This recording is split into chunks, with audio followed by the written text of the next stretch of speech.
He grew up among the dead, learning to read wounds, not words. Every scar told a story. Every body held the truth. Until one day, on the table was the only person he had left. And from that moment, he didn't need witnesses. He already knew who did it. So the boy who studied death decided to master it, climbing higher and higher until the world would have no choice but to call him a heavenly demon. This revenge wasn't a choice. It was the only path left. Hundreds of people had gathered at the Mirim Demonic Alliance, also known as the Demon Palace. One of the guards at the gate noticed how crowded it was. His partner agreed. They said they would accept anyone, regardless of faction or sect, and teach them demonic martial arts. The main thing was to have potential. What idiot would pass up such an opportunity? His partner said that if he were younger, he would have gone too. The man wanted to say something, but someone in the crowd caught his attention. He pointed to a boy in a white robe and asked if someone had died. His partner laughed and reminded him that the 10 Demon Palaces competition hadn't started yet. Was he imagining things again? He confusedly answered that he wasn't. What was this young embalmer doing here? This was the main character, Butlin-Sol, and he came here to avenge his grandfather. Butlin-Sol is the name his grandfather gave him after he found the boy abandoned in a snowy field. He learned the craft of embalming from him. They never had it easy. People hated them, but he didn't mind. One day, he showed him a body that was brought in for embalming, and Yinsul, having examined his muscles,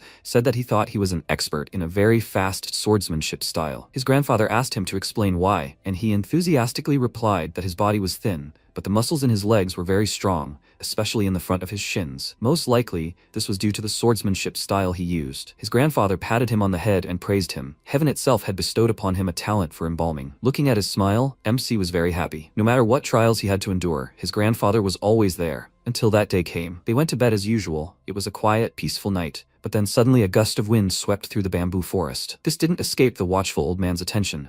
He realized someone was there and said with annoyance that it was true what they say. Good people never look for him, and those who do are never kind. He shook the boy to wake him and offered him a game. He needed to try to play the dead man as best he could. Yinsol rubbed the sleep from his eyes and stood up, asking why the game was so late. His grandfather said that if he did well this time, he would buy him the clothes and sword he wanted so much. His eyes immediately sparkled with delight, after which he climbed into the coffin. His grandfather, closing the lid, smiled and asked him to try to hold out until dawn this time. His words made him suspect something was wrong, but it was too late to ask questions. He closed the coffin lid. Glancing at the front door, the old man took the sword with a serious expression and walked out of the house. The one who came for him said that he hid well, like a real rat. Wasn't he right? This unknown man hid his face under a veil. In fact, the old man was the 7 branches demon blade, Bu Janyang, and when the unknown man said this name, he said that he hadn't heard it in a long time. The unknown man drew his sword and pounced on him, exclaiming in rage, did he give up his position as deputy head of the palace just to make a living at such a miserable job? The blade almost reached its target. Janyang stopped it with his bare hands and replied that he took up the job of embalmer, not to make a living, but to repent. The unknown man smiled madly, and the old man said that he would give him his life, but not here. He didn't want innocent people to suffer. The man laughed, then turned towards the forest and said that he agreed,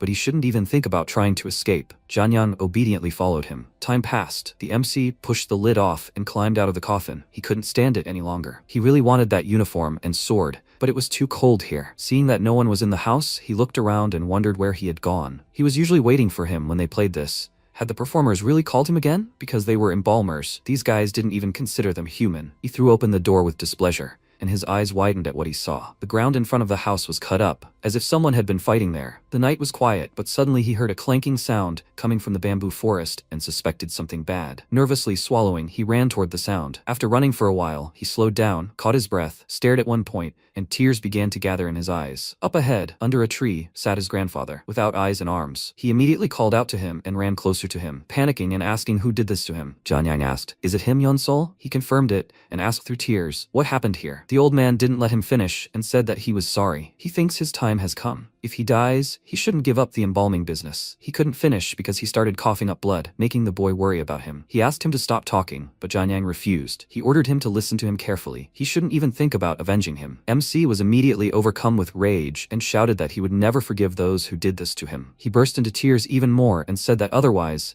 it would be better for him to follow him. He always said that there was no difference between hell and this world. He would rather end up in hell with him than here without him. Realizing that he couldn't live without him at all, Janyang gritted his teeth and said that he thought he could easily let go of his death. This was his last request. Let him go far, far away from here. And he was very happy while he was near him. These were his last words. His body went limp and his head bowed. Yunsol couldn't hold him back and he fell, and he stared at him in shock and called out, but his grandfather no longer answered. After that, he pulled himself together and went about his usual business. With devastated eyes, the boy looked at the work table, on which lay no longer some stranger whose story he could tell from his body, but his grandfather. He touched his face and asked, Did he tell him not to avenge him, to protect him? But this time, he wouldn't listen. He shed another tear and moved on to analyzing the wounds on his body to figure out what had happened. His hands were clearly cut off in an instant. The slashing motion was performed from top to bottom, a rather rare move. Moreover, mid-attack, this man changed his technique to also take out his eyes. Such a strange sword technique definitely originates from the demonic path. Moreover, a person capable of inflicting such wounds must have studied the Tianju yoga technique. And his back, there are 93 marks from the use of a hidden weapon. Even the sky full of falling flowers technique can leave no more than 66. It doesn't seem like someone else is responsible for these wounds. Rather, they simply used a technique capable of inflicting at least 100 wounds at once. Also, the color of the underside of his tongue and nails suggests that a deadly poison that causes flesh and blood to rot was used on him. And now he had a portrait of the killer, a man from the demonic path, trained in the Tianzu yoga technique, possessing a hidden weapon of the highest caliber, and using poisons that cause flesh and blood to rot. There are definitely not many such people in this world. He took one last look at his grandfather, and as he swore he would find that man no matter what,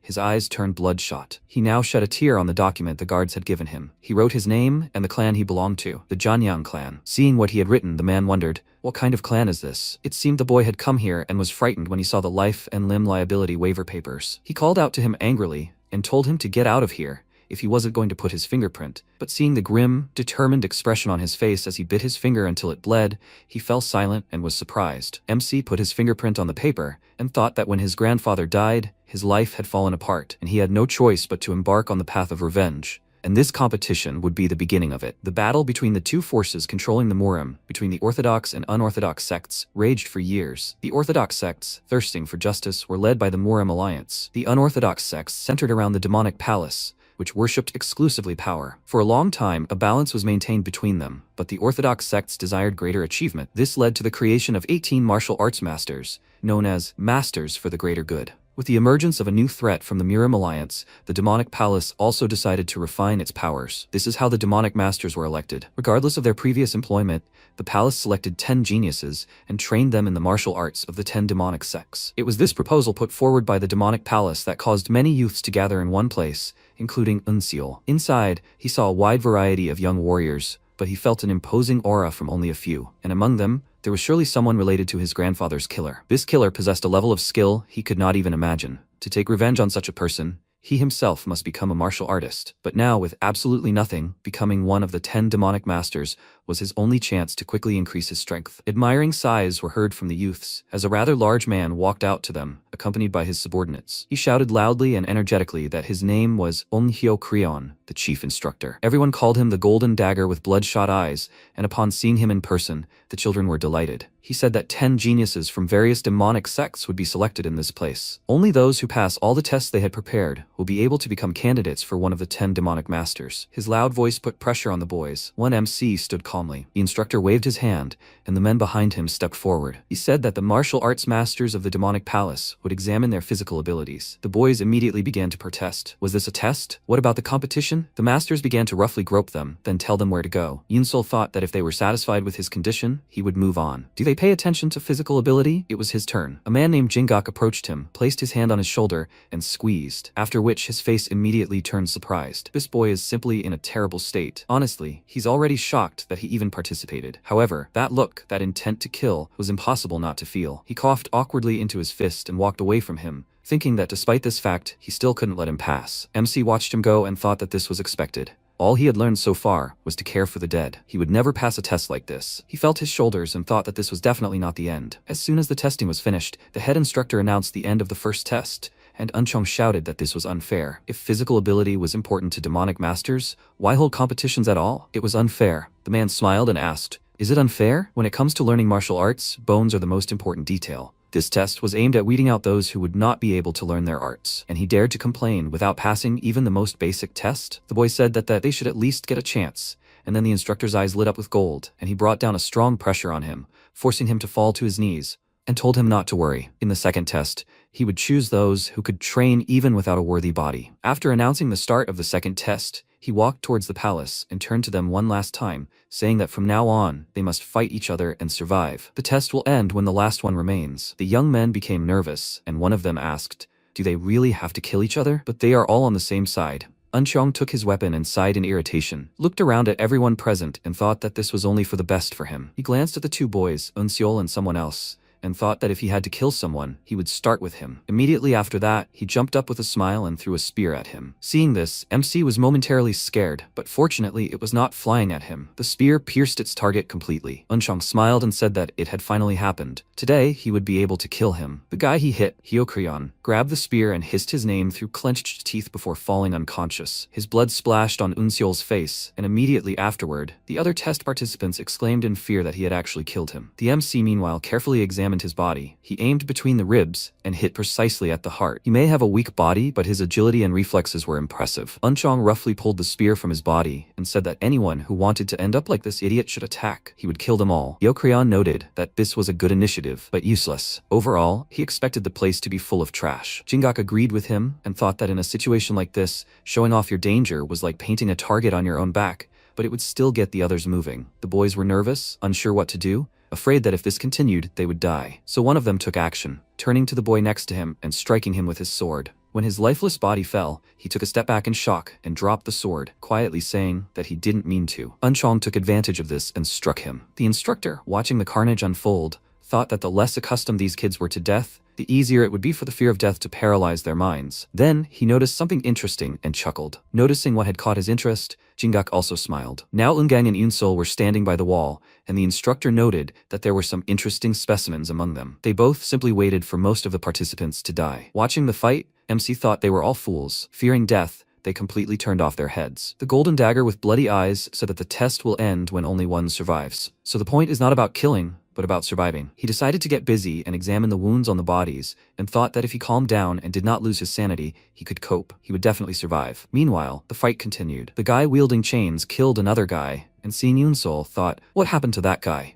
He looks pathetic. Had he been hiding all this time? MC at this time thought that these were thin but clear wounds from a sword. This guy died from a quick dagger technique. The guy decided to attack him. He threw his chain with a heavy end at him. Eunseol was able to dodge, but this thing pierced the box that he had been carrying on his back all this time. Clothes fell out of the drawer, and the guy laughed at him, asking what kind of box was that? Was he some kind of funeral supplies dealer? The MC remained silent, his face gloomy. The day his grandfather died, he found something. His grandfather prepared him a birthday present. The very clothes and sword he wanted so badly. He looked at the guy with a bloodthirsty glare. How dare he ruin his grandfather's gift? Seeing him getting up, he smirked and swung the chain, telling him to try it. But what can he do with that flimsy sword? Suddenly, Eungang appeared behind him. He delivered a sweeping blow to him, and he immediately fell. After that, he smiled at Eunseol and told him not to thank him. Actually, it's to his advantage when useless people like that distract the opponents. He ignored him and began carefully folding his clothes, and he said that he did have a keen eye, but he clearly had never studied martial arts. A guy attacked him from behind, but he immediately finished him off and said with a smile that he could kill him at any moment. MC only glanced at him. Meanwhile, Hyokryon noticed that the guy was holding Seokjong. Who is he? If he inherited the legacy of Mukyun, once the greatest of the Nakin, Jinggak said that his name is Nyung Ungang. They say he found secret instructions and a sword left by Mukyun deep in the mountains. Since he is self-taught, his techniques are still weak and full of gaps. But now he can be considered Mukyun's only disciple. Although his base is weak, he is a good candidate for a place among the 10 demonic masters. He believes that now he can win. The head instructor stroked his beard thoughtfully and said it was still such a shame to hand Seokjong over to a newbie like him. But at least here, he seemed the strongest. Jinggak agreed and added that this was true if no one was hiding any big surprises. Eunseol, meanwhile, continued examining the wounds and studying the techniques of his upcoming opponent. Soon everyone in the area was finished. Eungang wiped the blood on his clothes and said that, as he thought,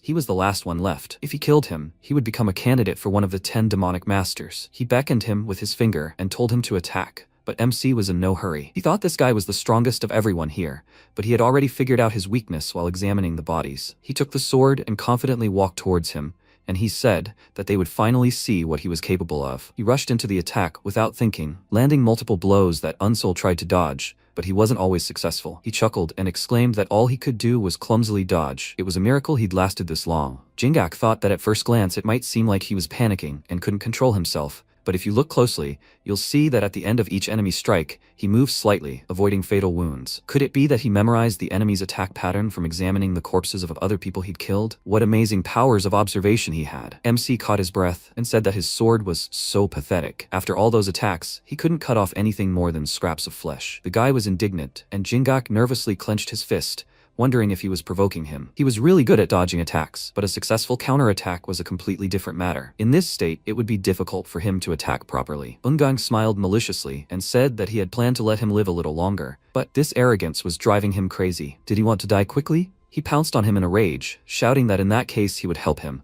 and Yoon Seol prepared himself. He focused and thought that he only had one chance. Examining the corpses Ungang left behind, he realized something. His killer attacks always target vital points, particularly the heart and head. That's why, if he was determined to kill, he would aim for the enemy's upper body. And so now, when he attacked, he crouched and dodged, which the guy didn't expect, and then aimed the blade at his neck. His grandfather once told him that the blood flow to the solar plexus is very difficult to control, even for the most skilled masters. Therefore, even if a child struck that point with all his might, it could easily render an adult unconscious. While the enemy was confused, MC quickly struck. Blood flowed from his neck like a stream, and then Unsol pulled out his sword and the body fell with a thud. He stood frozen for a moment, trying to catch his breath, then turned to the head instructor and asked, "Is the competition over?" They were both shocked by what they saw. Jingak remarking that it was a surprise, and Hyeokreon said with annoyance that he had high hopes for Mukyun's fencing. He struck the gong and announced that Bu Unseol of the Jajian clan had passed the second test, and so Unseol's journey of revenge began. His grandfather stood in the empty space, calling out for him, looking for him,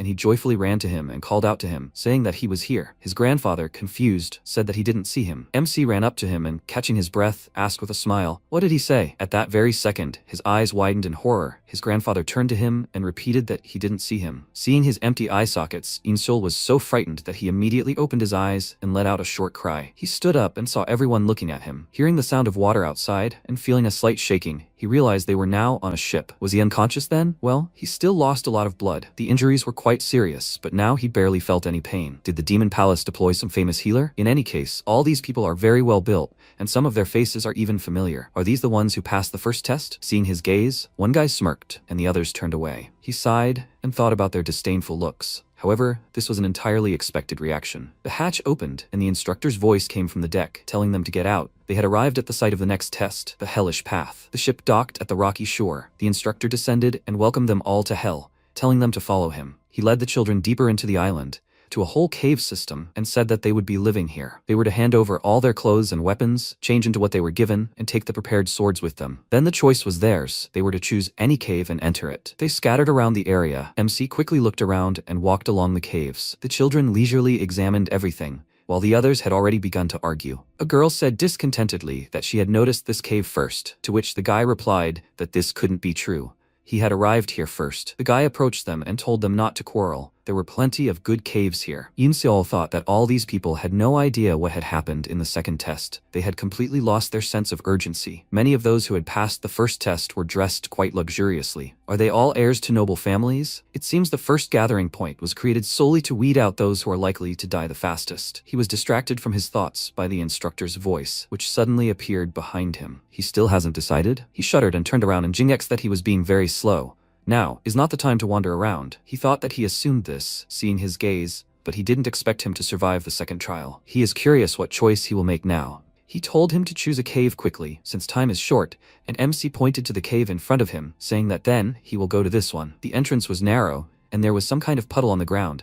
Because of this, the others began to mock him, but the instructor was satisfied. He smiled and thought that he was a real genius. At first glance, this cave seems small and dirty, but that is only the entrance. Inside, there is so much space that you can safely practice martial arts, and the narrow entrance also diffuses the possibility of an ambush. Most people avoided this cave, but he had calculated everything. He left, telling him to get ready. Once everyone had changed, Jingat gathered them all together and showed them the map, saying that he would now explain what they should do next. There are 10 martial halls along the Hellish Path. In each of them, they can learn one of the martial arts of the demonic sects. Whether to learn them all or just one is up to them. There is no schedule either. Let them sleep, play with each other, practice techniques, or train alone, do whatever they want. Everyone was very happy. Only Unseol suspected something was wrong. This is all strange. The first 2 trials were turned into real hell. They won't let them just train peacefully. The children began discussing where to go. Most chose the Huawu Hall, rumored to be the strongest sect. They immediately went there, and MC mentally noted that most of them went to the same place. The Huawu Hall, the head of this sect, is rumored to be the strongest of the 10 demonic masters. Learning the best martial art would definitely be useful,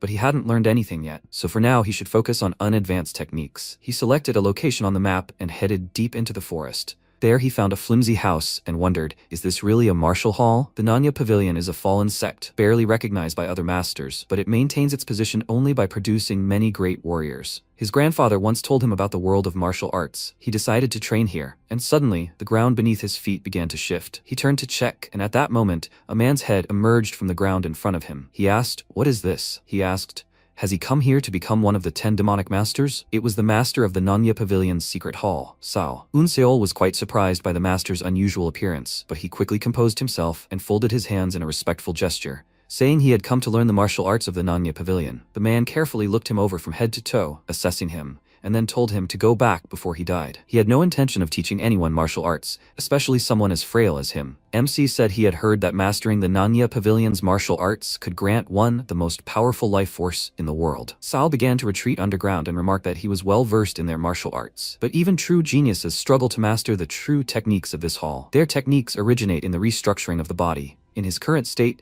he will die within a day. If he understands this, then let him go. Inseol bowed to him. This made him stop and ask, "What is he doing?" He replied that since he would be teaching him personally, as a disciple he should bow. Realizing that he wouldn't leave him alone, Sao called him crazy and sighed heavily. He emerged from underground and said that he would teach him, but he was only doing this because the Demon Palace ordered it. He told him his name and ordered him to call him Master Sao from now on. When Yunseol was about to tell him his name, he stopped him and said that he was simply the #1 disciple here. His fingers were covered in energy, and he said that they would not chatter but would get straight to the point. As soon as Sao touched him, his eyes went blurry, and he realized he could not see anything. This made him panic, but the master's voice quickly calmed him, telling him not to worry. He only temporarily sealed his vision with one of their pavilion's secret techniques. The basic unarmed martial art of Bongak is a mandatory procedure for understanding the path of the beast. This martial art not only heightens all senses, but also elevates reflexes to the level of a beast. Unlike other advanced martial arts, the pinnacle of their sex techniques depends heavily on the practitioner's personal ability and enlightenment. That's why even the foundation, the path of the beast, is studied with the same difficulty as any other advanced technique. It's because of this that the number of those willing to take on this ordeal has dwindled significantly over time. However, if he can master it, he will literally gain the abilities of a wild animal. But most people simply don't survive to that stage. He approached him and said that it would take him about an hour to get used to being blind, and then he would return. After that, Master Sao left, and he was left alone with his senses. People say that after losing their sight, all other senses become heightened, but so far nothing like that has happened to him. He said it takes about an hour to adapt, but that's too long. He should get used to it as soon as possible. He began wandering around, trying to rely on his other senses, and thought that in this place, countless martial artists were fighting each other for the position of Demon Master. If they ambushed him while he couldn't see, it would be bad. These thoughts made him imagine an enemy behind him. He immediately turned around and jumped to the side, dodging the blow, but landed rather awkwardly. Now he realized that having lost his sight, he should first and foremost pay attention to his sense of balance. Night fell. Master Sao finally got enough sleep and left the house, thinking that he must be wandering around somewhere lost. But contrary to his expectations, he was now hopping nimbly in front of the pavilion. Observing him, he noticed that this was unusual. Most people who have lost their sight simply wait for their other senses to sharpen. But this boy was actively moving, and it seemed he even imagined his opponents, trying to fight them. MC dodged another blow from an imaginary opponent, and deftly jumping over a rock, landed. Master Sao thought that it was precisely his active movements that allowed him to adapt faster. Pleased with the result, he grinned and said that, as he saw, he was already used to it. In that case, now let him try dodging his sword. And so 3 days passed. Inseol failed to dodge his blow and fell right into a puddle. As soon as he began to rise, Master Sao pounced on him and struck him in the side with the hilt of his sword, causing him to fall again. Sao thought that 3 whole days had already passed. He clearly should have questions about the training method, but he simply continued to take the blows silently. He asked why he didn't ask anything. Wasn't he curious about the correct way to dodge, or what techniques he used? He stood up and responded by telling him that he had said that the essence of the Nanya Pavilion teachings lay in the practitioner's personal abilities and enlightenment, so he decided that all his actions must have a good reason. The man chuckled and said he was right. After that, he rushed to attack, urging him to continue. At that very moment, MC felt as if lightning struck him. He sensed every movement of the master and saw the trajectory of his sword. But despite this, he would no longer be able to dodge it. But then all he could do was block it.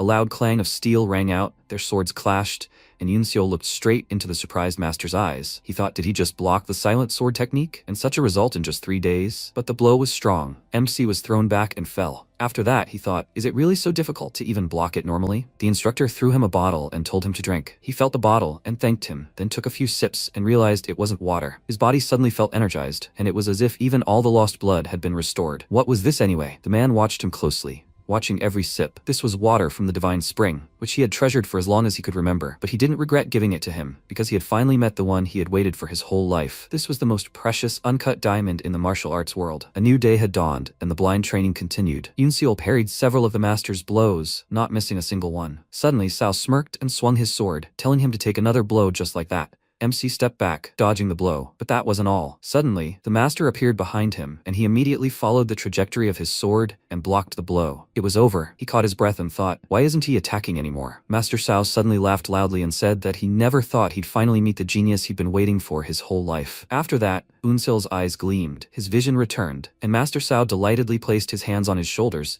and told him to forget about becoming one of the 10 demonic masters and become an official disciple of their main sect. If he did this, he would turn him into one of the strongest demonic path masters in 10 years. MC lowered his gaze thoughtfully. Given everything he'd seen so far, he was probably telling the truth. However, the monster that killed his grandfather was undoubtedly significantly stronger than he was now. In this situation, the martial arts of the Nanya Pavilion wouldn't be enough. He had already made his choice and looked up at the master with a confident gaze, answering that he would become one of the 10 demonic masters. Sao was taken aback by his answer, then said that if he was going to learn all the martial arts of the 10 sects, he should forget it. Even a supreme grandmaster like the Heavenly Demon couldn't do it. Each martial art requires a special body and flow of energy. No matter how talented he is, he can only learn 2 or 3 styles at most. Focusing on learning one martial art is the shortest path to becoming the best on the demonic path. Yoon-seol respectfully apologized to him, again declining, and he realized he wouldn't change his mind. He let out a disappointed sigh and turned away, saying that from now on he would learn another martial art. He asked in surprise what that meant, but he had only just begun learning the basic techniques of the Nanya Pavilion. The master replied that the martial arts of the main sect are not transmitted through texts or oral traditions. After that, he turned sharply towards him and struck him with a blow, which he automatically blocked, and said with a smile that he had already learned the Beast Path technique. MC understood everything. All those attacks of his while he was blind were actually forms of the Beast Path technique. He bowed, thanking him, and he said that he didn't need to thank him. As he said, it was only an order from the Demon Palace. Yoon-seol noted that he had given him that water after all. He would never forget this noble gesture. Sao told him to forget about it. That's how the martial arts world works. Whether it's nobility or resentment, it's best to just forget them. He thought about his words, then bowed and said that it was time for him to leave then. Watching him disappear into the forest, the man smiled and wondered where this precious stone came from. Something great awaits the Demon Palace. As MC walked through the forest, he realized that everything now felt completely different. Because of mastering the Beast Path, he felt too much. He felt tired even without doing anything. At this rate, he wouldn't even be able to rest properly. He needed to learn to control it. He would try to suppress his feelings as much as possible during normal times, like blocking flowing water. He focused on his sensations, suppressing each one, and finally the noise around him died down. He opened his eyes and thought that this should be enough, then took out a map to figure out where to go next. The demonic palace would never allow everyone to train here forever. They might not have much time left, in which case he had no choice. The Grandmaster of the peerless martial art who challenged the heavenly demon 700 years ago, the Huawu Sword Emperor, Zheng Huang. His only option was to go to the strongest of the 10 demonic sects, which he founded. After a while, he was already at the Huawu Martial Hall. He looked at the enormous doors before him, and thought that compared to the hall of the Nanya Pavilion, this place seemed like a royal palace. He knocked, and a man immediately opened the door, asking, "A visitor at such a time?" It was Jingak, and upon seeing Yoon-seol, he was greatly surprised. He immediately recognized him and bowed to him, saying that he had come to learn the martial art of the Huawu sword sect. Jingak waved his hand and told him to follow, and as they walked, he explained that this sect's martial art was the strongest of all 10. So it required a very long time to master. Those who came here earlier had already completed the beginner's hall and moved on to the intermediate level. Is there a reason why he only came here half a month later? He answered that he had studied the martial arts of the Nanya Pavilion, and he asked, does that mean he had already mastered the Beast Path? He confirmed this, and he thought that he already knew that he was gifted, but not so much as to master the Beast Path in 2 weeks. Sao probably just sent him away so as not to waste time on training. Well, nothing can be done about it. He led him to the training hall and said that his name was Jingak. He was in charge of the beginner's hall. He could call him instructor. Is he sure he wants to learn Huawu sword techniques? Maybe he should go to another training hall? MC thanked him for his concern, but he would learn the techniques of the Huawu sword sect. Jingak didn't try to dissuade him and kicked the floor with all his might. A scroll fell from the ceiling and said that these were the basic forms and practical principles of the 13 Huawu forms. Let him study them and begin training. Yoon-seol stared at this scribble in confusion and asked what he should do with it. Jingak frowned in confusion and asked what he was talking about. Didn't he really know how to read diagrams? He replied that he couldn't read such things. He had never studied fencing before he came here. Jingak was surprised, to say the least. He asked, does he really understand anything? He was confirmed to be so, and he thought it was strange. He was listed as a student in the records, but even his movements during the second test didn't resemble any of the formal sword styles. Still, not being able to read sword diagrams is surprising, but if you look at it from another perspective, given his reflexes and attention to detail he demonstrated in the second trial, as well as his prudence in choosing a cave to live in, if he starts completely from scratch, then with proper training, he will definitely succeed. He smiled and pointed to the scroll, asking, even if he can't fully interpret the diagram, he will recognize the letters, right? Let him read it. It said, how to release the body and flow effortlessly. He explained to him that the first part, release the body, meant relaxing the muscles and moving smoothly while using sword techniques. In particular, you need to relax the abdominal muscles and thigh muscles. Yoon-seol tried to relax and slouched and asked, is that how it should be done? Jingak remained silent and thought it was strange to teach the basics in a place where candidates for the position of Demon Master were to be selected. He walked up to him and, pressing on his stomach and back, told him to straighten up. When he tenses up, he blocks his core. Let him calm his mind and relax. Now they will move on to the second part. Flow effortlessly. MC immediately extended one hand and moved the other back, and he noticed with surprise that he had assumed the correct posture. He understands everything so quickly, he smiled and praised him. His body position is simply flawless. After that, he continued to explain everything to him, and he repeated, and they were both very happy with the results. It was time to repeat these movements, but this time with a sword. He swung it, drawing a semicircle, then ran forward and, swinging, made a sharp lunge. Jingak smiled as he thought he was simply born for this. Now he told him to imagine an opponent in front of him and perform the 13 Hwawu forms. This is the condition for completing the beginner's hall. He will feel the purpose of the sword in his technique. Yoon-seol thought that this was another test. The chance came faster than he expected. He needs to prove himself. He assumed a fighting stance and thought of an imaginary enemy, the one he must defeat. A man, his opponent, appeared before him. He immediately drew his sword and swung it, using the first form of Hwawu, returning the wind to its source. The man was surprised, watching his movements. Meanwhile, he was using the third form, Drifting Cloud, Misty Curtain. Jingak wondered if these were really the 13 forms of Hwawu. The drifting cloud should be soft and swift. The sword should flow like a cloud and spread its power like fog.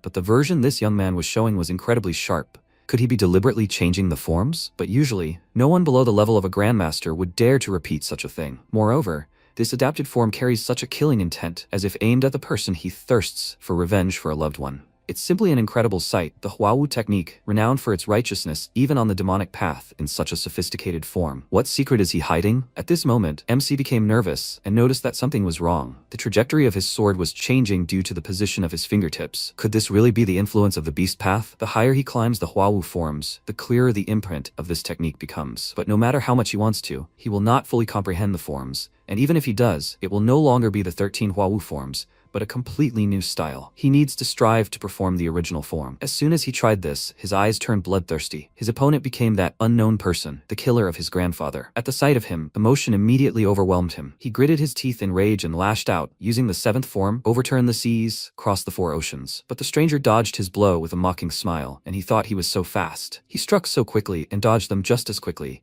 He had never met anyone faster. At that moment, the assassin drew his sword, made a sharp forward attack, and Yoon-seol leaned back, thinking that he was not giving him a second to breathe. He changed his grip and pounced on him, deciding to use all his remaining forms right now. After that, he struck many times, but the smile on the face of his grandfather's killer did not waver at all, and he swung the sword. Cold steel touched his hands, and then the sensation was replaced by a burning sensation. He suffered the same fate as his grandfather. The imaginary opponent disappeared, but the sensations he experienced during the fight remained. He stared at one point in horror, trying to catch his breath, and involuntarily dropped the sword from his hands, causing a loud thud to resound in the ensuing silence. Jingak thought that he had ultimately lost, but it was still incredible. He smiled and approached him, saying that he had passed the test. In the beginner's hall, they evaluate his grip and whether he is able to apply the 13 Hwawu forms in combat. He stepped on the sword, deftly tossed it and caught it, and said that he demonstrated it simply perfectly. He handed him the sword and said that he had flawlessly executed the 13 Hwawu forms, so he was ready to move on to the intermediate hall. MC looked at him in surprise and thought that it must have been very difficult for him to teach a person with zero knowledge of the sword,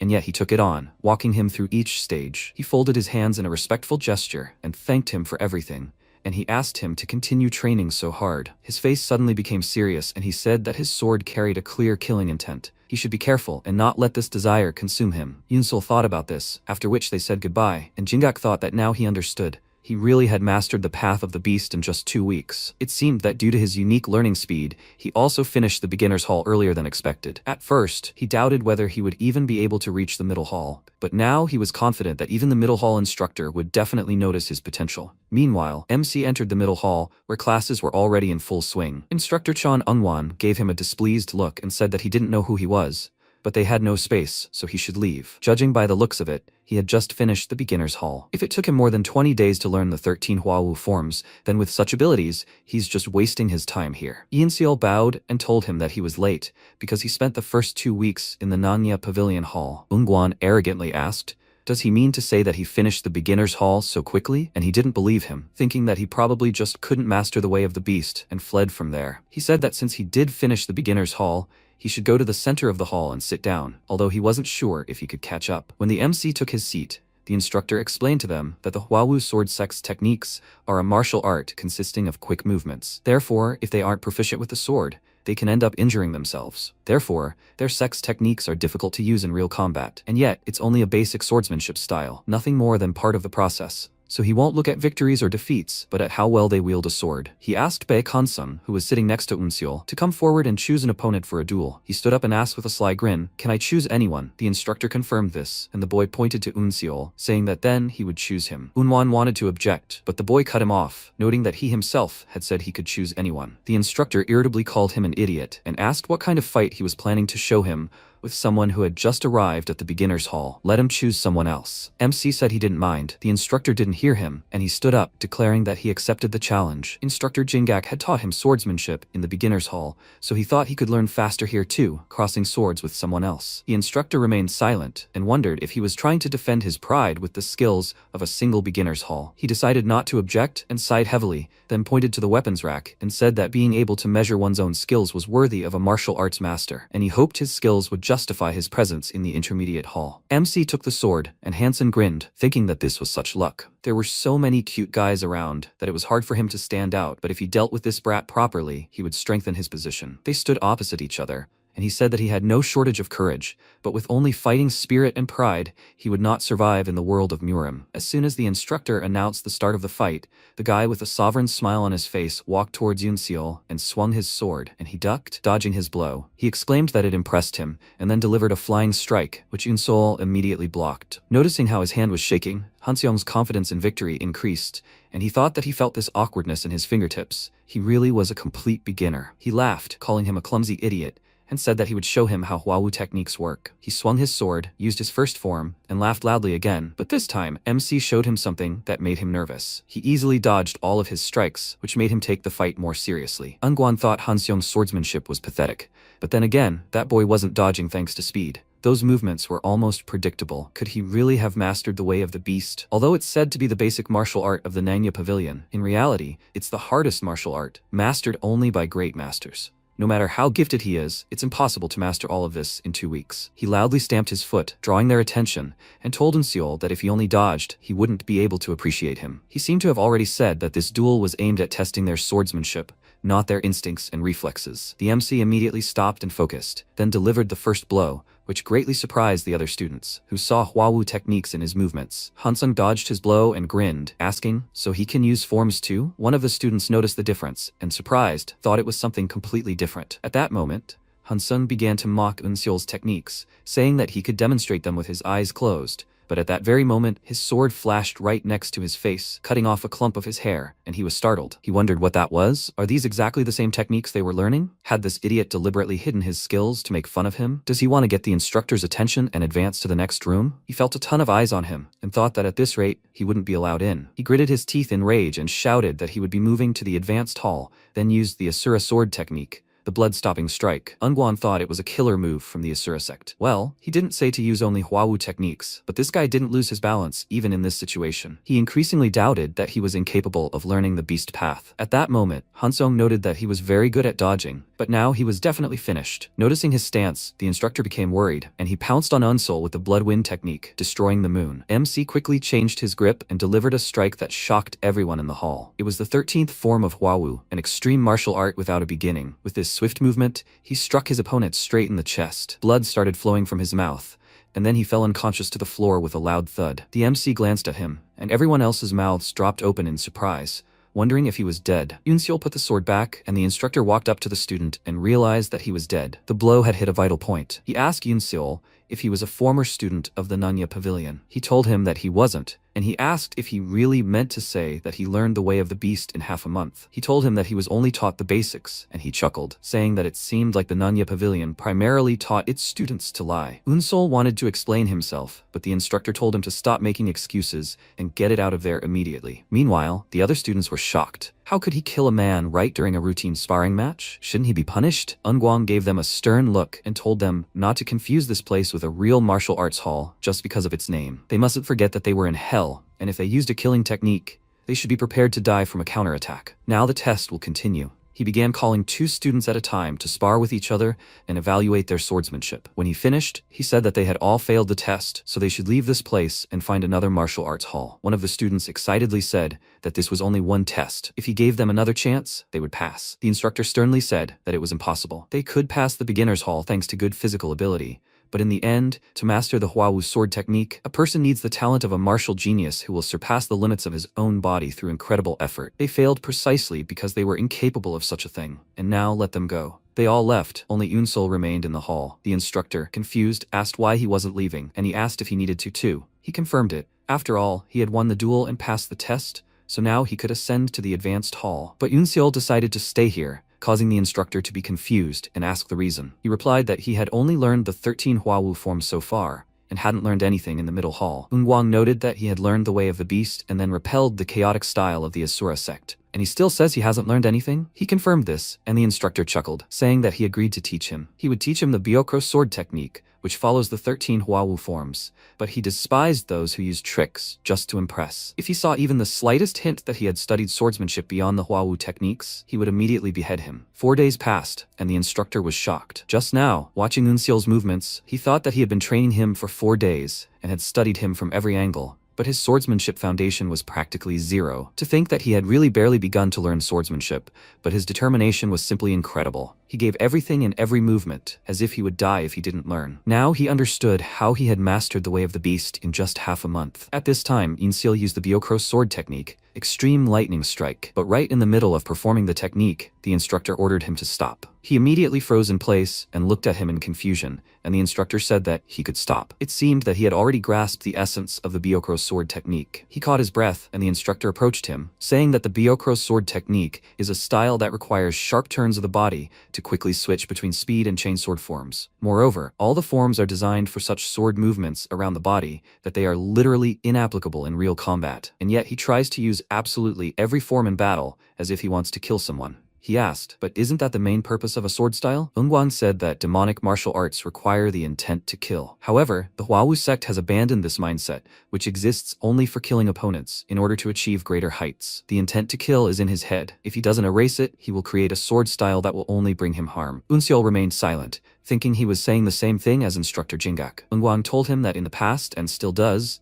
he personally lived with a similar feeling, and without hesitation eliminated everyone who stood in his way. But because of this, his status, honor, and even martial arts proficiency have fallen to a lower level. The lust for murder may seem to lead you to great heights, but in reality, it's just an obstacle blocking an infinitely broad path. From now on, he must rid himself of this feeling. And then Yunsel remembered his grandfather's words. The past of all martial artists is tainted by regret and failure. That's why everyone in the martial arts world doesn't like to talk about their past. He asked the instructor in surprise why he told him this, and the instructor replied that he thought he'd already said that he'd experienced the consequences firsthand. What's his name? He told him his name, and Yunwang remarked that he now understood that when Jingak talked about the survivor of the second trial, he was talking about him. He has a serious problem, a complete lack of martial arts foundation. His opponents are promising young men who have trained in martial arts from a young age. Once he begins studying the more serious aspects of the Hua Wu sword in an advanced hall, the gap in their skills will only widen. To get rid of this, he must quickly learn the highest martial art and build a foundation for learning Hua Wu techniques. Therefore, to eliminate the difference, he will now pass on to him the Zhongro Musan technique, which he created himself. However, while learning it, he made a mistake, after which all the nerves in his fingers became dull. This technique is so dangerous that he could even completely lose control of his hands. Instead of advancing to the next hall, he could become an armless cripple. Is he willing to accept this risk? Insol agreed without hesitation. Just hands? For the sake of revenge, he is ready to tear out and give up his own soul. The protagonist thought it had been a month since he began learning the Zhongguo Muzan technique before leaving the intermediate hall. The instructor had said he'd mastered it quickly, but it still took longer than he'd expected. Having mastered the basic techniques in the beginner's hall and the more complex ones in the intermediate hall, he could finally advance further. With these thoughts in mind, he walked into the room. Everyone present turned their attention to him, including instructor Seojun. The protagonist glanced around and thought, the advanced hall definitely felt different. Even the air seemed different here, and he sensed a completely different energy from the other students than in the intermediate hall. The disdain had vanished from their gazes. Of course, after he'd killed that guy, caring for bodies disgusts people, but killing another person shows reverence and respect, right? At that moment, Seojun closed his eyes and, extending his hand forward, said, "It seems he is Yoonseol." He'd heard of it. He was lucky. He hadn't even started the lesson yet. He should sit down. Then he looked at the other students and added that since they had a new student, they should let him explain the Hwawu sword song and the 7 teachings again. Strength flows through the entire body. Stand up straight, maintain balance, chest wide back straight.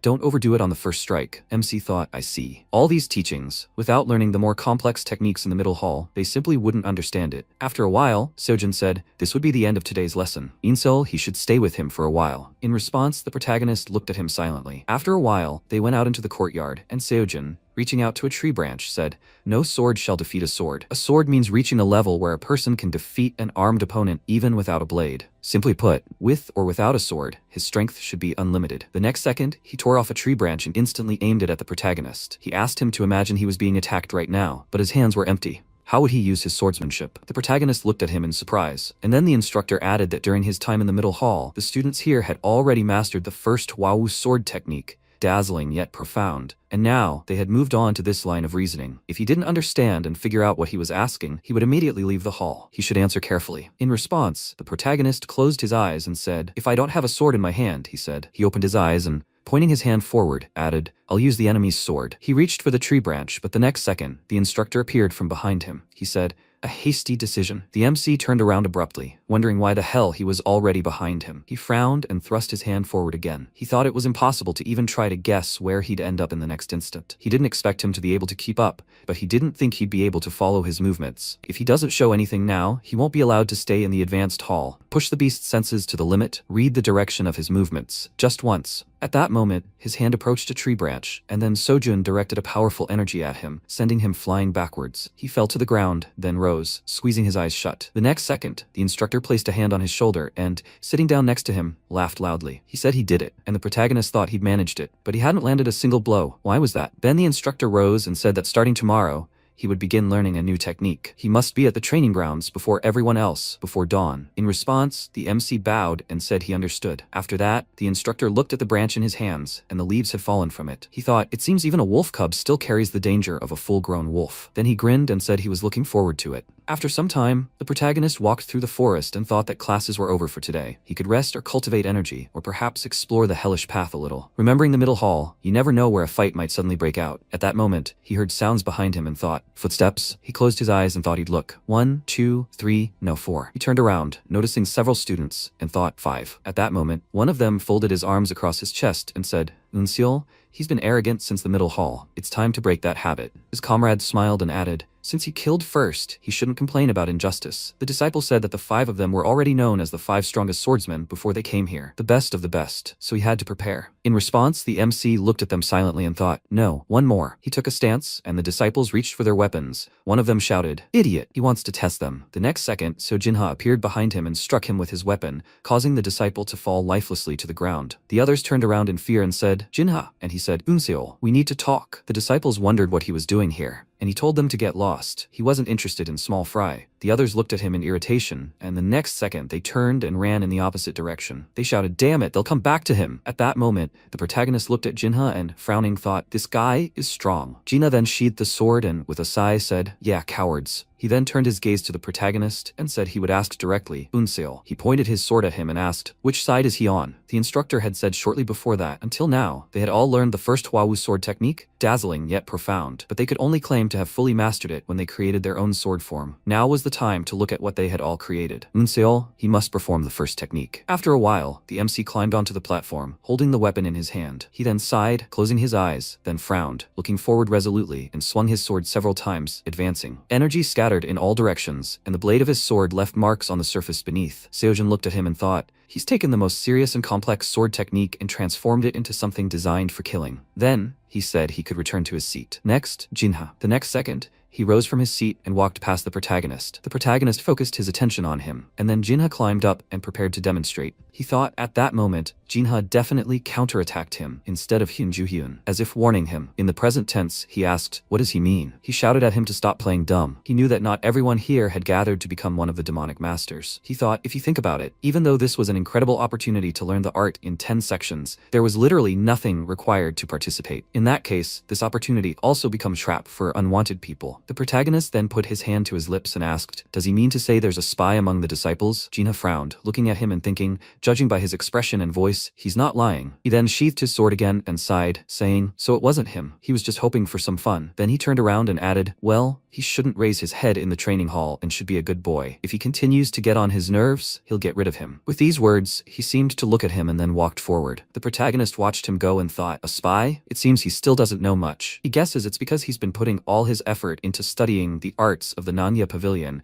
and the Huawu sect. Then he raised his head and thought, well, there's no need to worry for now. Be it a spy or some kind of demon, they're just opponents he'll have to fight. He said, "It's about to begin." After a while, Sojin put down his textbook and, sighing, said, "Training is over for today." He could imagine how exhausted many of them were by this day. However, even masters who have experienced countless real-life battles always take the time to study the principles of advanced martial arts. Because in this matter, knowledge doesn't equal ability. Ability to do something can't be equated with knowledge. His interpretation of the principles which he had imparted to them so far would prove a great asset to each of them on their journey through the world of martial arts. Therefore, he wished them success in all their upcoming fights. At this moment, the students were surprised. The sound of a gong? What was happening? Then the instructor extended his hand and said, "The time has come." They must immediately head to the mountain in the center of the island. After some time on the mountain, Jingak stood on a hill and looking at Hyokrion said, "Everyone gather." He said thoughtfully, "From now on, the third test will begin." The disciples began to mutter among themselves in surprise. A third test? Not the second? Meanwhile, MC thought the life or death fight he'd gone through was the second test. He didn't know about the others, but the next second, Jingak said, "Soon all the caves will be sealed. Until 10 candidates are chosen,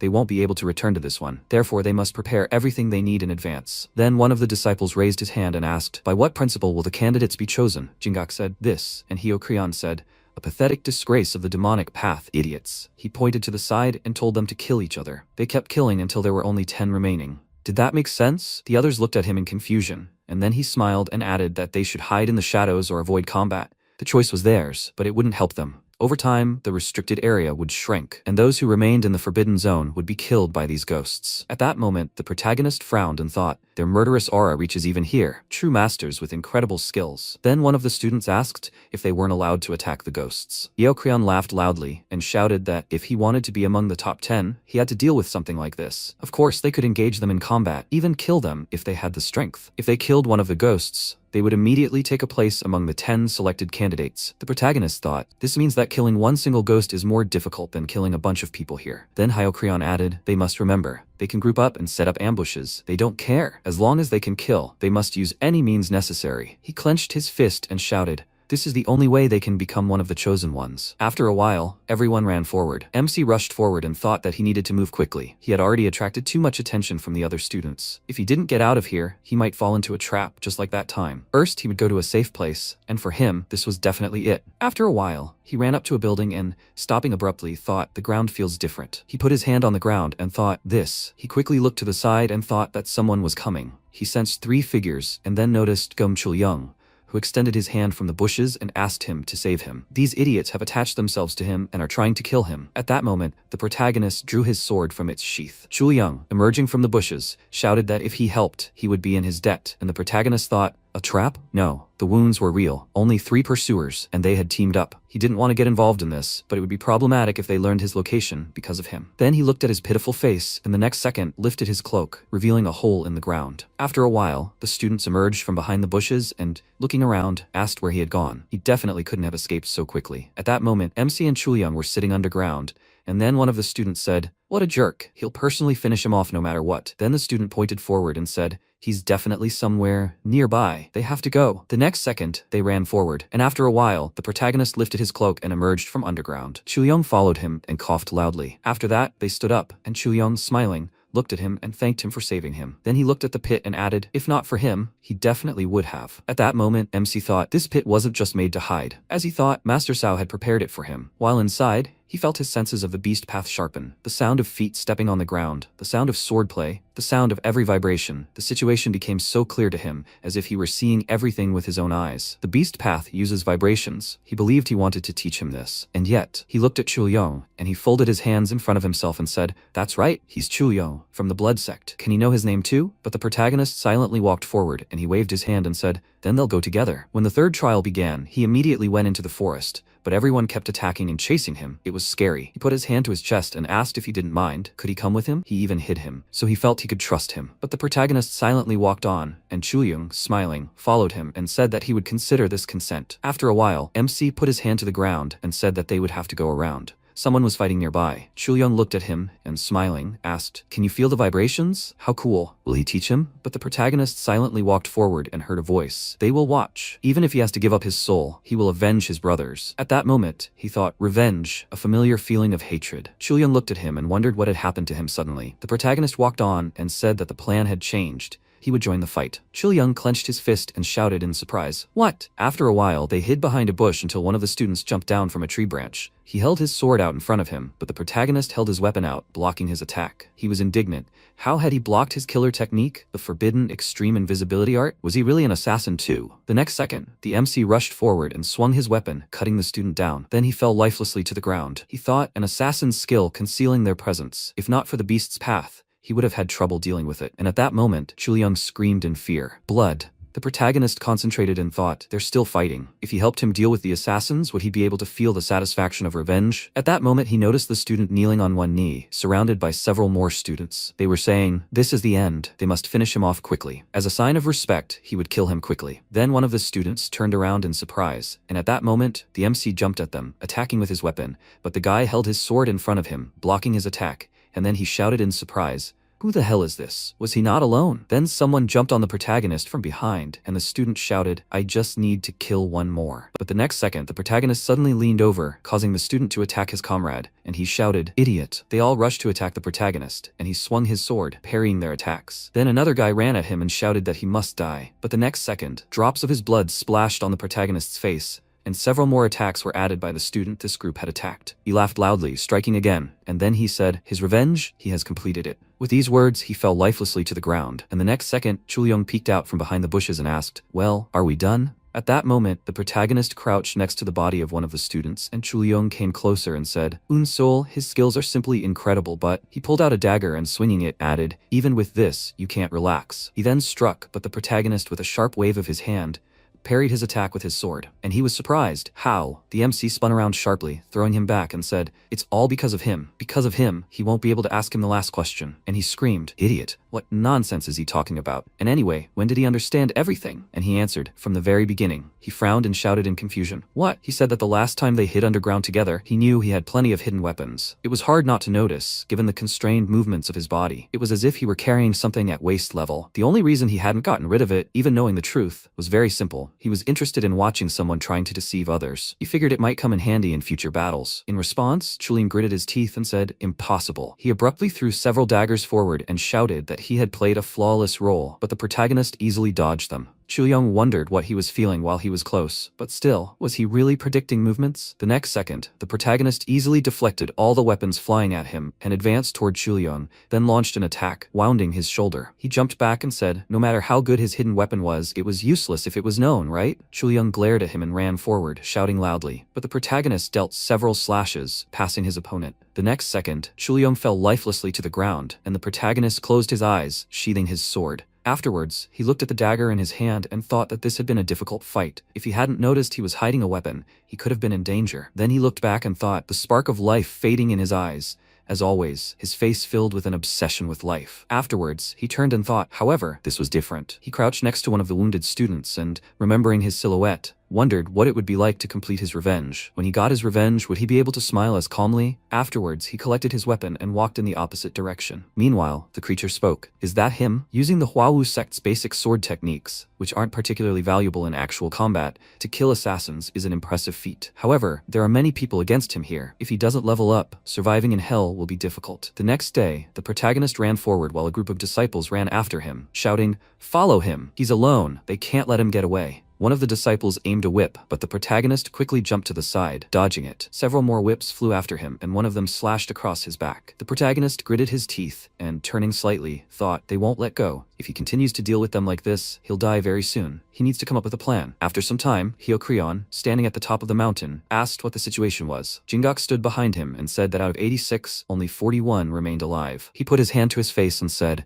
"After 3 days, only 41. At that moment, the MC defended himself from an attack, and Hyokrion added, "That means only the real deal remains. It's time to reveal their skills. He should give him a map." Jingok handed him the map and said, "Of course." At that moment, the whip twisted, and one of the students grinned and said, "I caught it." But the next second, the protagonist dropped the sword and began running in the opposite direction. The student screamed, "He's running away again." The MC frowned, thinking that, based on his stats and weapon, fighting in the open would be disadvantageous. Then, for starters, at that moment, Hyokrion pointed at the map and said, "They should forbid this area." He pointed to a building surrounded by trees and told him to release ghosts into the Huawu combat hall. Meanwhile, the protagonist climbed the tall stairs, entering the building, while the students following him examined the bloody footprints. They then went inside, and one of them asked, "Is he hiding here?" A desperately cornered rat. No matter how far he ran, he couldn't hide from them. At that moment, the protagonist stood behind them and then launched an attack. The student dodged to the side and shouted, "From behind you! Idiot! Did he seriously think this pathetic trick would work?" Several whips flew at the protagonist,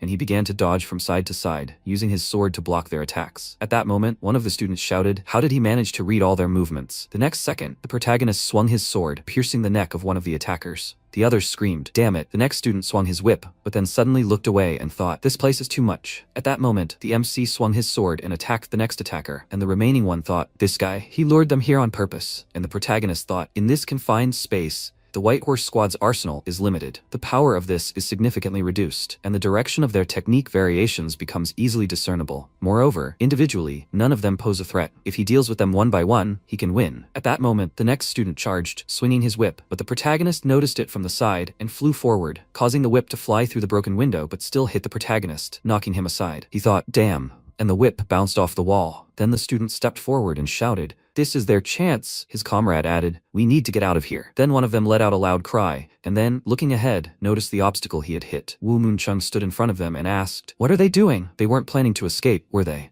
They started smiling awkwardly and said, "Leader, not at all. It's just that this place is inconvenient for fighting." The next second, Moonchung's whip attacked several students at once, and then he walked forward and said, "It seems it wasn't worth taking these losers who hadn't even reached the advanced level." At that moment, MC peeked out from the corner and, walking forward, asked, "Is he their leader?" Moonchung, smiling, looked at him and said, "His skills are impressive. The technique he used earlier, was it the Huawu technique?" The protagonist said, "He." But before he could finish, Moonchung introduced himself and asked his name. MC asked, "So he." Before he could finish speaking, Moonchung burst out laughing and said that he didn't need to know the name of the one who was about to die. With these words, he swung his whip and it wrapped around his sword. Moonchung smiled and said that he had heard that at the advanced level of the Huawu Hall, they only taught them one sword technique, and that was defensive. At that moment, the protagonist threw down the rest of the sword and thought, does he know about Huawu techniques? How did he know this? Does he have some kind of network of informants that he didn't know about? The next second, Moonchung swirled the whip around himself and shouted, what was he thinking about in the middle of their fight? Then he thrust the whip forward, breaking the floor beneath the protagonist. He jumped to the side and thought that his whip would shatter anything it touched, be it a wall or a person. With this, he had no advantage in fighting indoors anymore. Then he noticed a passage and wanted to run there, but Moonchung's whip stopped him. He held his weapon out in front of him, and then Moonchung walked through the passage and said how disappointing. He swung his weapon and shouted, with such a disgusting sword technique, he would never be able to stand up to the white horse with 9 tails. He then thrust his whip forward, twisting it ever harder. The next second, a ball of whip began to form around the protagonist. Moonchung began to laugh loudly and shouted, the white horse's whip will soon take his life. The protagonist thought, even though the defensive style he had studied at an advanced level could block attacks, he wasn't strong enough to break the horse's whip. In that case, he needed to now. He closed his eyes, recalling the events that had just happened, and then he opened them and launched several attacks. Moonchung looked at this in surprise, laughed slightly, and asked, "Is he trying to struggle to the last? It's useless." His pathetic technique. But before he could finish speaking, the whip fell to the ground and MC flew out, using an extreme lightning strike. A powerful energy was directed straight at Moonchung. As the protagonist flew past him, he said, "What the hell is this?" The next second, he fell lifeless to the ground from multiple wounds, and MC tried to catch his breath, turning around. Then he looked at his trembling hand and thought, Byokuro sword technique, just like the instructor said, is an incredibly dangerous style. But the next second, he covered his mouth with his hand, then looked at the clot of blood in his hand and thought, at the same time, this is the most powerful attack he can currently perform. At his current level, it would be difficult to use this technique freely. In any case, he was lucky, but he had wasted too much time here. The restricted area will change soon, so he needs to leave. The next second, he felt a terrifying energy and turning around thought, it can't be. What is he doing here? At that moment, a ghost was looking at him. He wondered, what is a ghost doing here? Had this place really become a forbidden zone during their fight? But he hadn't come here to run away from a fight. If he left the forbidden zone, he then took a step forward and assumed a stance. He thought, great, no reaction, so he can just leave. At that moment, he ran past the ghost, but the next second, a huge snake spirit appeared behind him, and he turned around abruptly. The next second, his head flew off his shoulders. In the present, he dodged its attack and thought that he didn't even feel it strike. Without the beast path, he would have definitely died by now. He landed, then rose to his feet and held his sword in front of him. He thought, it seems his outward calm had deceived him. As soon as he moved beyond the forbidden zone, he would strike. At that moment, he remembered Sao, raising his index finger, saying that when predators hunt herbivores, they are faster, but they can easily catch their prey. Did he know why? Then the main character suggested that it was because most herbivores move in a zigzag pattern. He answered, true. Such prey is harder for predators to catch, and yet a superior beast excels at hunting. This is because they time their attacks to coincide with the movements of the fleeing prey. Then MC asked, how should he deal with this? Sao placed his hands on his waist and said, he said the movements must coincide, right? So what should he do? In the present tense, he thought in such a situation. Then he screamed loudly and thought that he needed to make his movements completely unpredictable. He abruptly ran forward while the ghost grabbed his sword. The protagonist moved from side to side, managing to reach the stairs. He thought, first, the obvious zigzag movement. Then he turned towards the ghost and dodged its attack. He thought then, dodging it with the beast's path. And finally, forcing it open with an unexpected move. MC frowned, looked at it, then noticed the sword presented to his neck. He thought, damn, it's too late. But then he wondered in surprise, why did he stop? Had he really escaped the forbidden area? At that moment, the ghost continued to stare at him, and he thought, in the end, all he could do was run away. Faced with it, he couldn't do anything. He started running in the opposite direction and thought, this is a true master. So his level really is at rock bottom? After a while, the protagonist stopped and, trying to catch his breath, looked at his hand. He thought, having met the ghost, he felt it firsthand. The skills of true masters are on an incomparably different level. The monster that killed his grandfather, he must also possess terrifying combat power. To take revenge, he must surpass that level. At that moment, Pengak was sitting on a nearby rock, wiping his weapon. He looked at the protagonist and asked, is he Yoon-seol? He had been looking for him for quite some time. He heard he'd learned the beast's path. The protagonist looked at him and thought, he sounds familiar. Could he really have been involved in this information network? Like that guy with the rope? Then Peng Ak said that someone about to die had no use knowing his name. He swung his weapon, then ran forward and shouted, get it. At that moment, MC stepped aside, and Peng Ak chuckled and said, impressive. With his beast instincts, he quickly predicted the sword's trajectory. As he thought, he could very well be one of the candidates. Then he swung again, and releasing powerful energy, shouted, if that happens, I'll get rid of the demon sect seed right here and now. The protagonist easily repelled his attacks and thought that his sword technique had changed dramatically. But what did he mean by demon sect seed? At that moment, he remembered Jinha's words and wondered, could this really be this man? He then held his sword out in front of him, blocking another attack from Peng Ak, and thought, I can't get distracted. His hand trembled. He gritted his teeth and thought, wait, this feeling. He waved the weapon aside and thought, this strange, sucking force. At that moment, he remembered his grandfather who had placed his hand on the man's body, and then he asked, what? Grandfather said that the man was killed by the Oho Danman blade. Then MC asked, how did he know that, grandfather? And he looked at his hand and said, not a single external wound, but his bones are completely shattered. This is the hallmark of the Oho Danman blade. Internal strength flows into the body with every contact of the blades. What sin had he committed that attracted the attention of the Peng clan master, who rarely appears in the world of martial arts? In the present, the protagonist shouted, Oho Danman blade. So he is from the Hebei Peng clan. At that moment, Peng Ak looked at him in bewilderment and shouted, what? How did he know? At that moment, he remembered his grandfather saying that another of their famous specialties was a powerful absorption technique. He asked, absorption technique? He replied, one of the fundamental skills of profound strength. The absorption technique is cunning, but it also pulls the user closer to the enemy. It's a double-edged sword that can also injure the attacker. Therefore, in the present, The protagonist thought, using the absorption technique, he will point his sword at the enemy. At that moment, he rushed forward, and Pengak shouted, "Okay, he'll introduce himself properly. He is Pengak of the Hebei sect, and in the name of the Peng clan, he will destroy all the seeds sown by the demonic sects." The protagonist then thrust the weapon in front of him, and he shouted in surprise, "What?" He thought he thrust the sword into the ground. He then attacked in front of him, but MC abruptly jumped to the side, then kicked the enemy's body, jumping back. Pengak clutched his side, and the protagonist jumped back, grabbing his sword. He thought it worked. The next second, Pengak, still clutching his wounded side, said, "Demon spawn, he's using dirty tricks." And the protagonist thought, although he succeeded, it seems the effect wasn't particularly powerful. Well, after all, this is a durable body, subjected to long years of training, and yet he definitely found a way to counter them. He remembered what Sojin said, the late strike technique. The instant you collide with the enemy, true speed lies in being even a split second faster. Then the protagonist took a stance and thought, by turning the absorption technique upside down, he can attack even faster. The next second, his opponent cried out loudly, charging, and the protagonist thought, resisting the pulling force, thrusting his sword directly into it,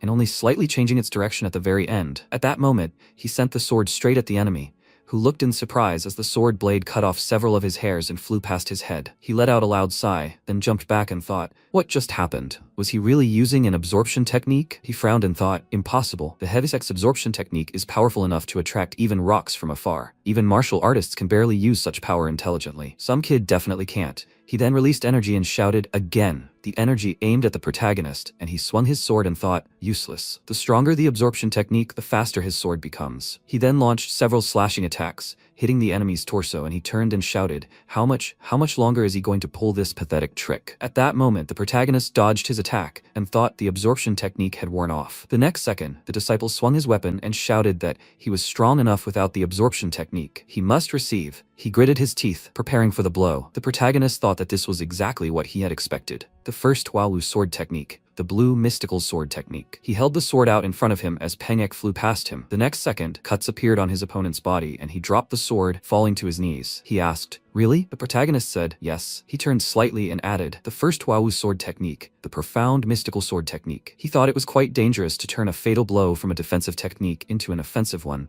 He had to endure the damage of all those blows himself. Then Pengak said that he never would have thought that someone would interpret it like that. He should wait. Is he just leaving? The MC said that he didn't belong in his place. Pengak looked at him in surprise, then smiled and said, even among those he has to deal with, it turns out there are people like him. How interesting. He hopes they never meet again. After this, the protagonist walked on, and Pengak sank to the ground, breathing heavily. Feeling a presence behind him, he asked, have you come to kill a small timer like him? A ghost stood behind him and reaching for his sword said, Peng Ak of the Peng clan of the Hebei sect. For an orthodox fighter, he was quite useful. Such a pity. Peng Ak closed his eyes and smirking asked, so he knew all along? He replied that he had underestimated the demonic palace. Farewell. With these words, he struck, killing the disciple. Meanwhile, Jinha ran forward, trying to catch his breath when he stopped near a tree and pulled the needle from his wounded arm. One of the students approached him and said, bad luck for him, Jinha. He frowned. Then another student, followed by several others, said, he caught a special game with the mountains of the hellish blood fortress and is still trying to escape. Without an antidote, he'll die anyway. He thought,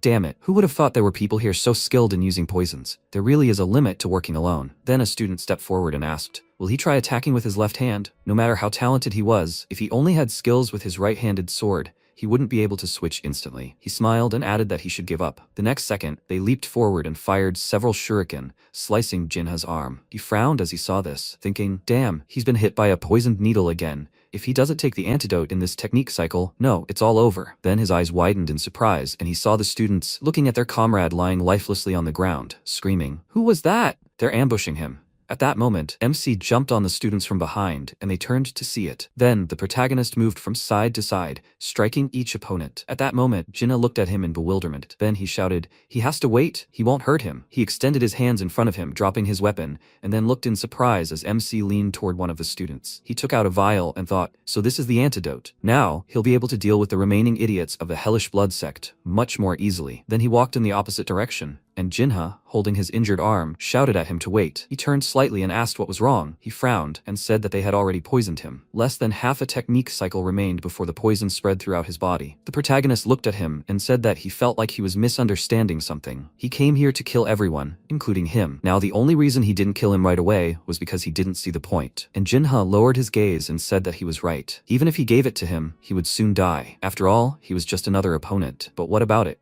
He hit his chest and shouted that if he gave him the antidote, he would join him. The MC looked at him in confusion and then asked why he would do that. He replied that there were only about 20 people left, and besides them, everyone had already formed groups. No matter how strong he was, he couldn't stand against them alone. But if he worked together with him, who knew their skills, he would definitely gain an advantage. And besides, if he saved him, he swears he would never betray him. The protagonist thought, based on what he had seen so far, he was proud, independent, but did not give the impression of a traitor. He asked, "What are the conditions?" He replied, "As long as there are only 2 of them left, they will fight side by side without pointing blades at each other." He glanced nervously at the protagonist as he looked at the vial, and then he threw the vial to Jinha, who caught it and thanked him. After this, he poured the contents onto his wounded hand, and at that moment, MC looked to the side and thought, "That sound, has another forbidden zone appeared?" Then he looked at Jinha and said that they need to get out of here. He asked, "Why? This place isn't off limits, apparently." He told him to think about it. Most of the areas had already been sealed. And what if another forbidden area appeared? The next second, they were surrounded by a multitude of disciples, and the protagonist added,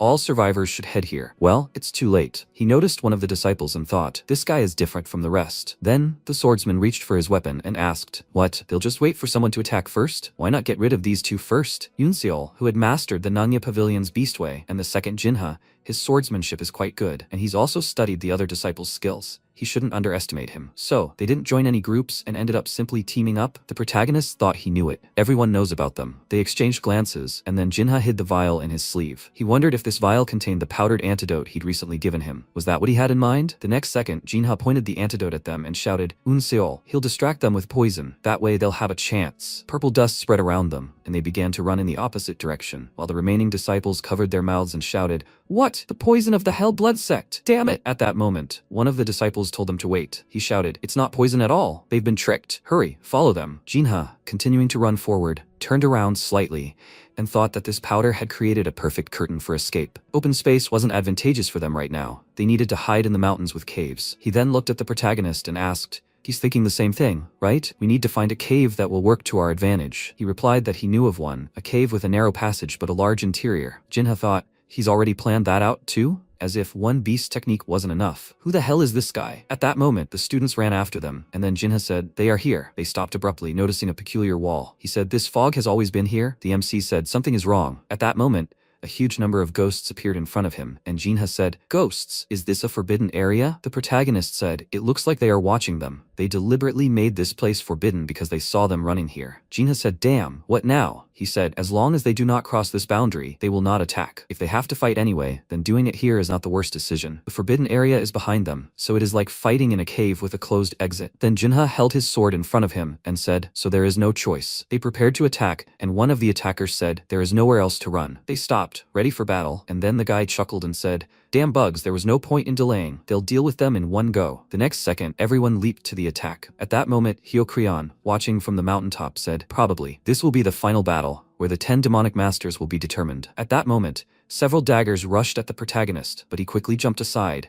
and noticing the attacker in front of him, swung his weapon, delivering several attacks at once. Jinha, meanwhile, also advanced, dispatching everyone in his path. Then he looked up, and noticing a sword approaching, held his weapon out in front of him, blocking the attacker's attack. He then stepped back, and they stood back to back. The students continued to approach them, and then Jinha lowered his trembling hand and asked, "Is this really where he's going to die?" He'd given it all he had, so he had no regrets. And the protagonist, trying to catch his breath, thought, "No regrets?" He remembered his grandfather and thought, he can't die here. His eyes turned red with rage, and then he swung his weapon so fast that he attacked 2 attackers at once. He rushed forward, then kicked off the ground and continued to move forward, striking again and again. The remaining students screamed, "This idiot, what kind of sword technique is this? They have to kill him first." They leaped at him, and the protagonist remembered Sao's words, telling him to act according to his feelings and instincts. He had already learned his sword technique, hadn't he? The next second, his eyes blazed with rage, and he attacked several attackers at once with several strikes, sending them crashing to the ground around him. He wondered if this was the master of the Sao Pavilion's swordsmanship.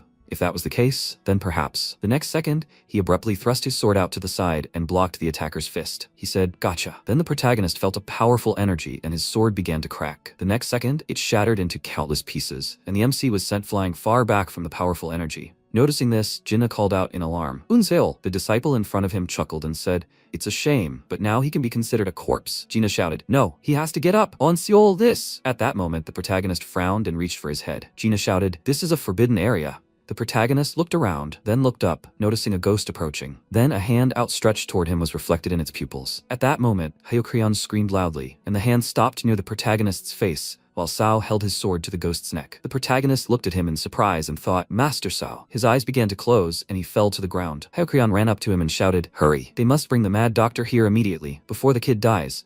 And Jingak ran after him, shouting, "Chief Instructor, if we stop the third test now." But before he could finish, Hyokrion declared that he would take full responsibility. He closed his eyes and thought, finally he had found it. The reflexes, the lust to kill, the unwavering heart. He was a rough diamond, with neither flaws nor strengths. A true genius, worthy of becoming a supreme demon saint. After some time, Hua Wimyung sat at the table and asked the head instructor what he was thinking. He began pounding the table and added, "There are 10 candidates who will enter the 10 demon schools. And according to the will of the head of the Beyond Pavilion, 2 more will serve as the ears and eyes of the holy demon. A total of 12, that was the number originally set. He was an elder of the demon path." Then he spoke, but he stopped the test, although there were still 2 left. Punishment for this would follow without fail. Hyokrion said he was already prepared for this. In response, Wimyung wiped his forehead and, sighing, said that envoys from the 10 demon schools would arrive soon. He did not know how they would react to what had happened. Hyokrion replied, "Nothing." The eyes of the 10 demon schools were no sharper than his. After some time, the protagonist opened his eyes, sat up, and asked where he was. He looked around and thought, "The smell of medicine, they must be tending to the wounded here." Then he looked at his body in surprise and thought, "Those wounds have healed." And not only that, but also the internal damage sustained from repeated training. The demon path doctor was far more capable than he expected. The next second, he stepped out into the hallway, and a man approached him, asking, "Are you awake yet, young master?" He asked him to follow him. After that, they went down the stairs, and MC looked in surprise at the room filled with students and workers. He asked, "What is this place?" The man said, "This is the heart of hell." The protagonist looked out the window and said, "The heart." He thought, he's never been here during his exploration of the territory, that's why. Then he sat down at the table and the man asked, "Would you like to order? If he wants to eat something, he can cook." MC looked out the window and, raising a finger, said, "Noodles." 2 bowls of noodles. After a while, 2 bowls of noodles stood in front of him, and he remembered how his grandfather ate noodles with him. After that, Jinha sat down across from him and said he must like noodles to order 2 bowls. The protagonist looked at him and asked, "Jinha, what's wrong?" He looked away, then closed his eyes and thanked him for saving him. If it weren't for him in that last battle, he would have become a wandering spirit, wandering through the clouds. The protagonist asked, "Saved him?" He simply finished off the enemy that caught his eye. He said, "Wait, so he doesn't know?" After the 3rd trial, there were supposed to be 12 people left. However,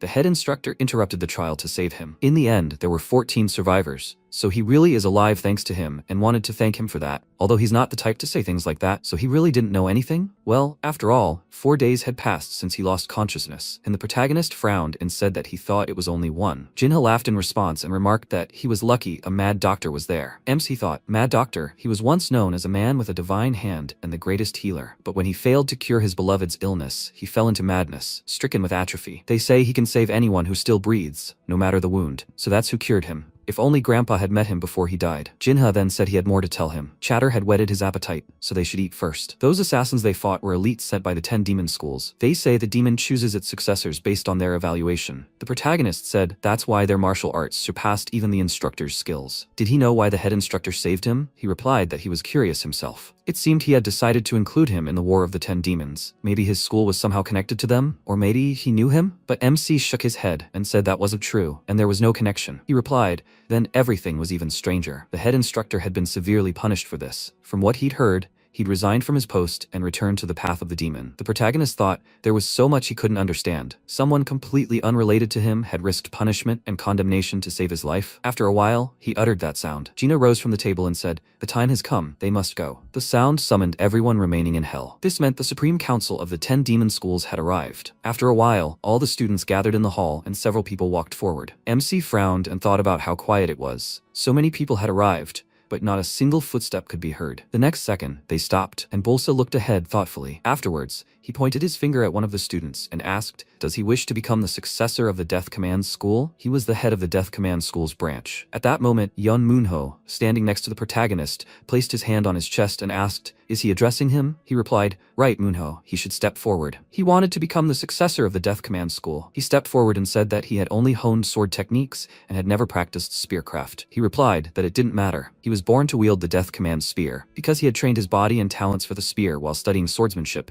he had failed to achieve greatness even with such strong bones and a strong constitution. With that, he placed his finger on his chest, then turned around and said, If he understands, he should follow him. Moonho ran after him and shouted, "Okay." At this moment, the head of the blood-forged castle of 10,000 poisons, Venerable Chokyakon, laughed lightly and said it was his turn. He introduced himself, and the disciples thought, Venerable Yakon is a poison master, capable of killing all living things within a 30-zhang radius with a single wave of his hand. Then he extended his hand and said, "Jinha, he wants to become the successor of the blood-forged castle." They looked at him in bewilderment and thought, they've called him a sword genius since childhood, and now they want him to join the castle, a school that trains poisoners? He said, "The most terrible poison in the world is the poisonous heart." Even before the third trial began, he tried to use the girl from the battle hall to kill all the other disciples, didn't he? And when that failed, he killed her to cover up the evidence. The next second, Jinha shouted that it was her idea all along, and she was the one who tried to kill him first. Calling it murder was an exaggeration. He closed his eyes and said he didn't blame him. The fact that he could take so many lives without hesitation for his goal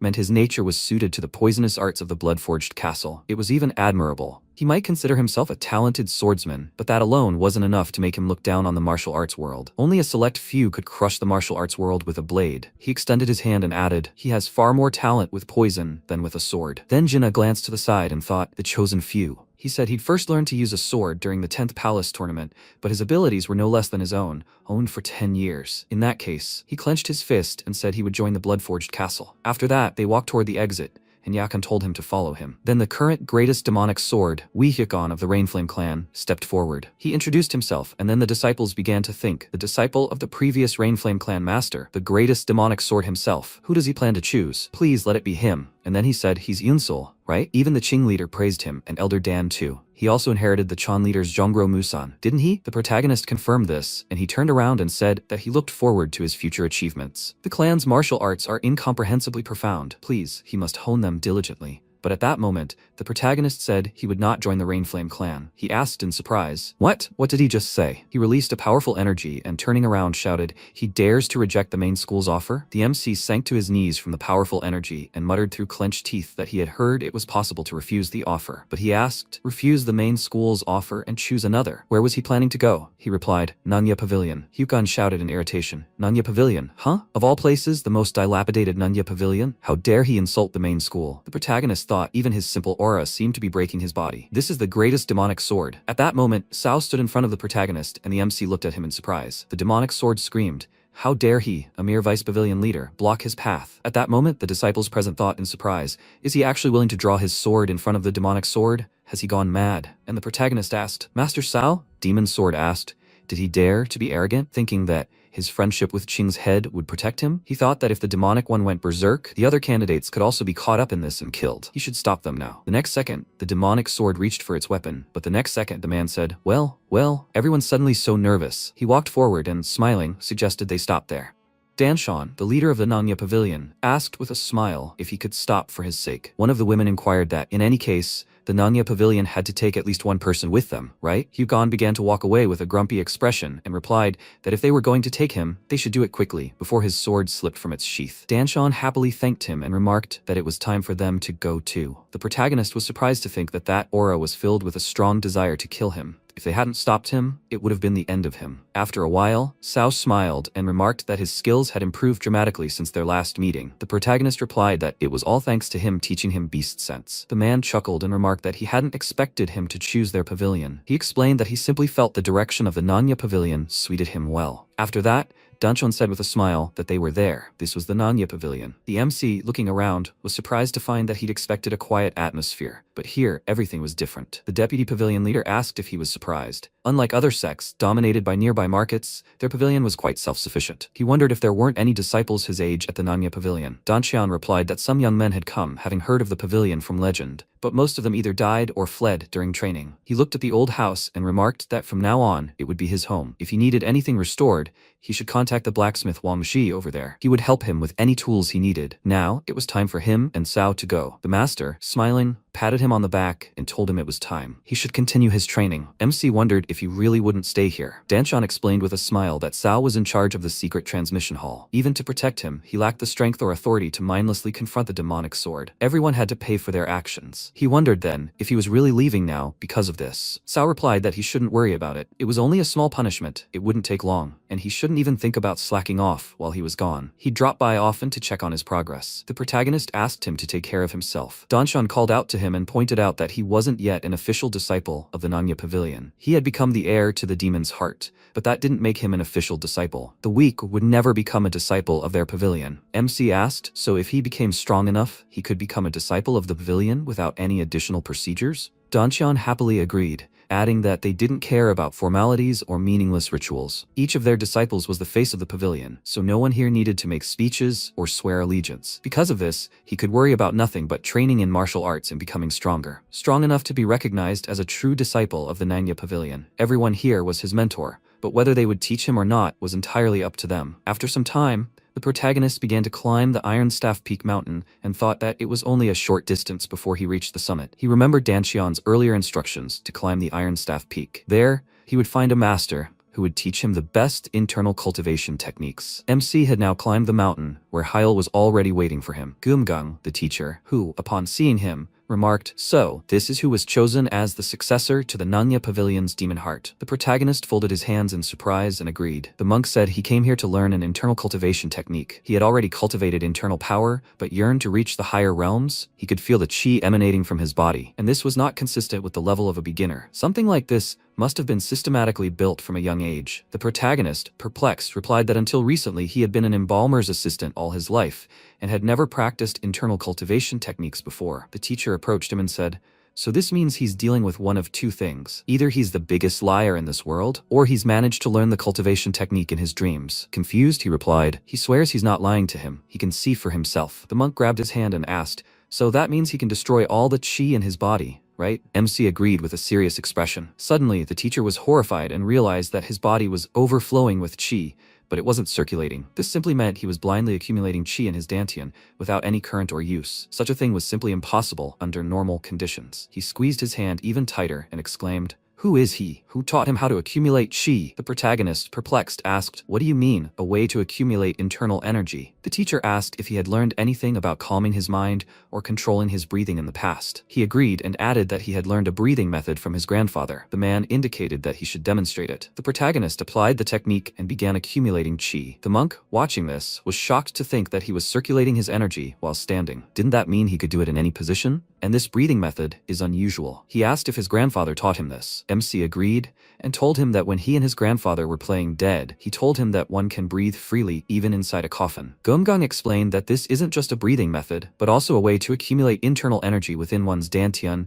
and build powerful internal energy. This method is called the breathing and energy circulation method. This is different from internal arts, which allows one to freely use the energy accumulated in one's body. His dantian already accumulated as much internal energy as a martial artist would accumulate over a decade of diligent training. What was his grandfather's name? The protagonist replied that his surname was Bu, and his given name was Chan Yang. The monk said that, as far as he knew, there was only one person with that name in the entire martial arts world. He was the former deputy head of a demonic cult, known as the greatest master of the demonic saber. The demonic saber of the 7 branches, Chan Yang. He wondered in surprise that his grandfather was the deputy head of a demonic cult. No, that couldn't be true. Why would he work as an embalmer, especially with the bodies of unknown people? The monk thoughtfully remarked that the breathing method he had mastered was, however, actually a secret art of the Shaolin sect. MC was shocked to think that this was an art of the Orthodox Shaolin sect, so his grandfather was originally a master of the Orthodox sect. If the demonic cult learned of this, his life would be in jeopardy, let alone his participation in this competition. Jumgang smiled and said he had no doubt about it. The demonic cult's network had surely already thoroughly investigated his past and family connections. Of course, they couldn't possibly know about this method, but he was only here to teach him the inner art and fulfill his promise to the Nanya Pavilion. He didn't care whether he learned internal energy from an orthodox sect or from the demonic path. However, if he taught anyone else the art he was about to teach him now, no, if he uttered even a single letter of these scriptures, he would kill them, along with everyone associated with them. The protagonist silently folded his hands, implying agreement. Gimgang, seeing this, introduced himself. He wondered in confusion why a Buddhist monk had such an ominous word as blood in his name. The teacher asked if he knew the difference between the internal arts of the orthodox sect and the demonic path. The internal arts of the orthodox sect use methods that naturally tune the internal energy in the human body, such as energy circulation and the breathing method he had mentioned earlier. On the other hand,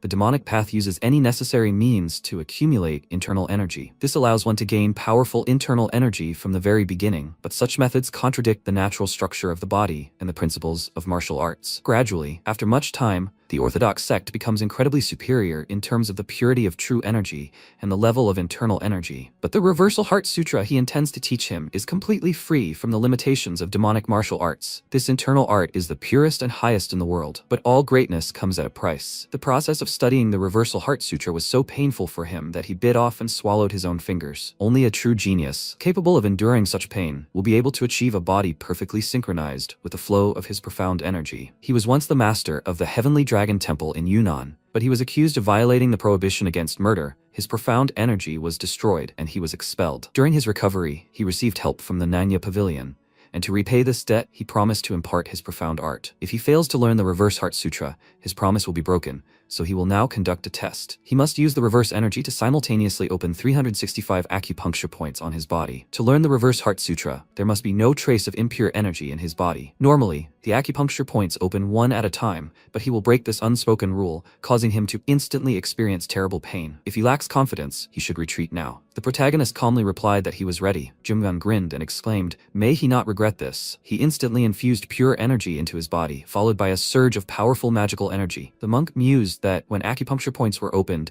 a person felt such pain, as if their bones were being slowly sawed with a knife. How long could he maintain this confidence? To his surprise, the protagonist, with a calm face, remained standing. He was shocked to think that this boy wasn't just not screaming, he wasn't even flinching. Moreover, the sweat secreted from opening the points had no foul odor. After some time, the opening of the acupuncture points was complete. Gumgung, with a big smile, reflected that there hadn't been a drop of impure energy in his body from the very beginning. He laughed wildly and asked, "His name is Unsol?" From this day on, he would impart the Reverse Heart Sutra to him. After 6 months of training, the teacher began throwing huge stones at him. The MC with his back to him didn't even move, and when the stone hit its target, it shattered into tiny pieces, leaving no damage. Junggang noted that he had definitely reached the first level. He reflected that it had taken him only 6 months to master what had taken him 3 years. He had done much better than he expected. Moreover, he had managed to disperse the true qi accumulated within him immediately after learning the circulation technique. He had unlocked his potential and progressed incredibly quickly in such a short time. Moreover, his health had improved significantly. The monk remarked that it was time to begin. After this, the protagonist sat down in meditation and reflected that thanks to him,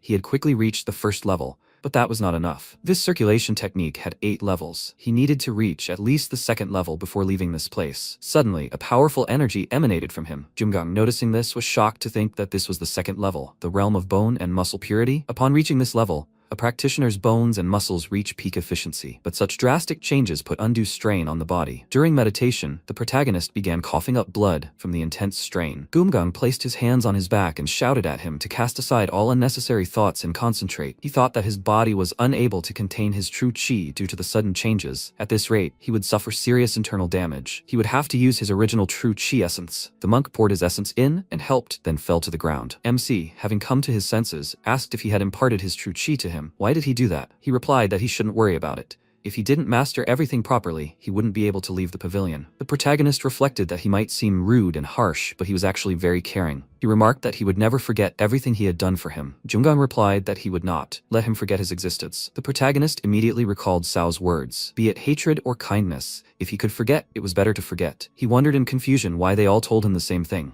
The monk said that if he truly wanted to repay him, he should reach the 8th level, the realm of the Great Origin. That was how he could repay him. He himself had only reached the end of the 5th level. Now that he had reached the 2nd level, he no longer needed his instructions. What was important for him now was not delving into the circulation technique, but laying the foundation of martial arts. He should climb the cliff that stands on the western edge of the Nanya Pavilion and train his martial arts there. Let him step foot. The MC folded his arms and told him to take care of himself. Gumgang paused for a moment and then responded in kind. 3 months later, 2 pavilion residents were discussing the return of a substantial divine troop that morning. One of them remarked that he thought they'd been busy destroying the Turquoise Dragon Pavilion. The other chuckled and replied that it made perfect sense. They'd harmed their disciple. Who else but a substantial divine troop would undertake such a mission? The man remarked that it was still pleasant to hear. Wasn't it time for the Wind and Cloud troop to return? He noticed ninjas leaping across the rooftops through the window and asked why they couldn't enter through the gate like normal people. After a while, Baekyeon, the commander of the Wind and Cloud troop of the Nanya Pavilion,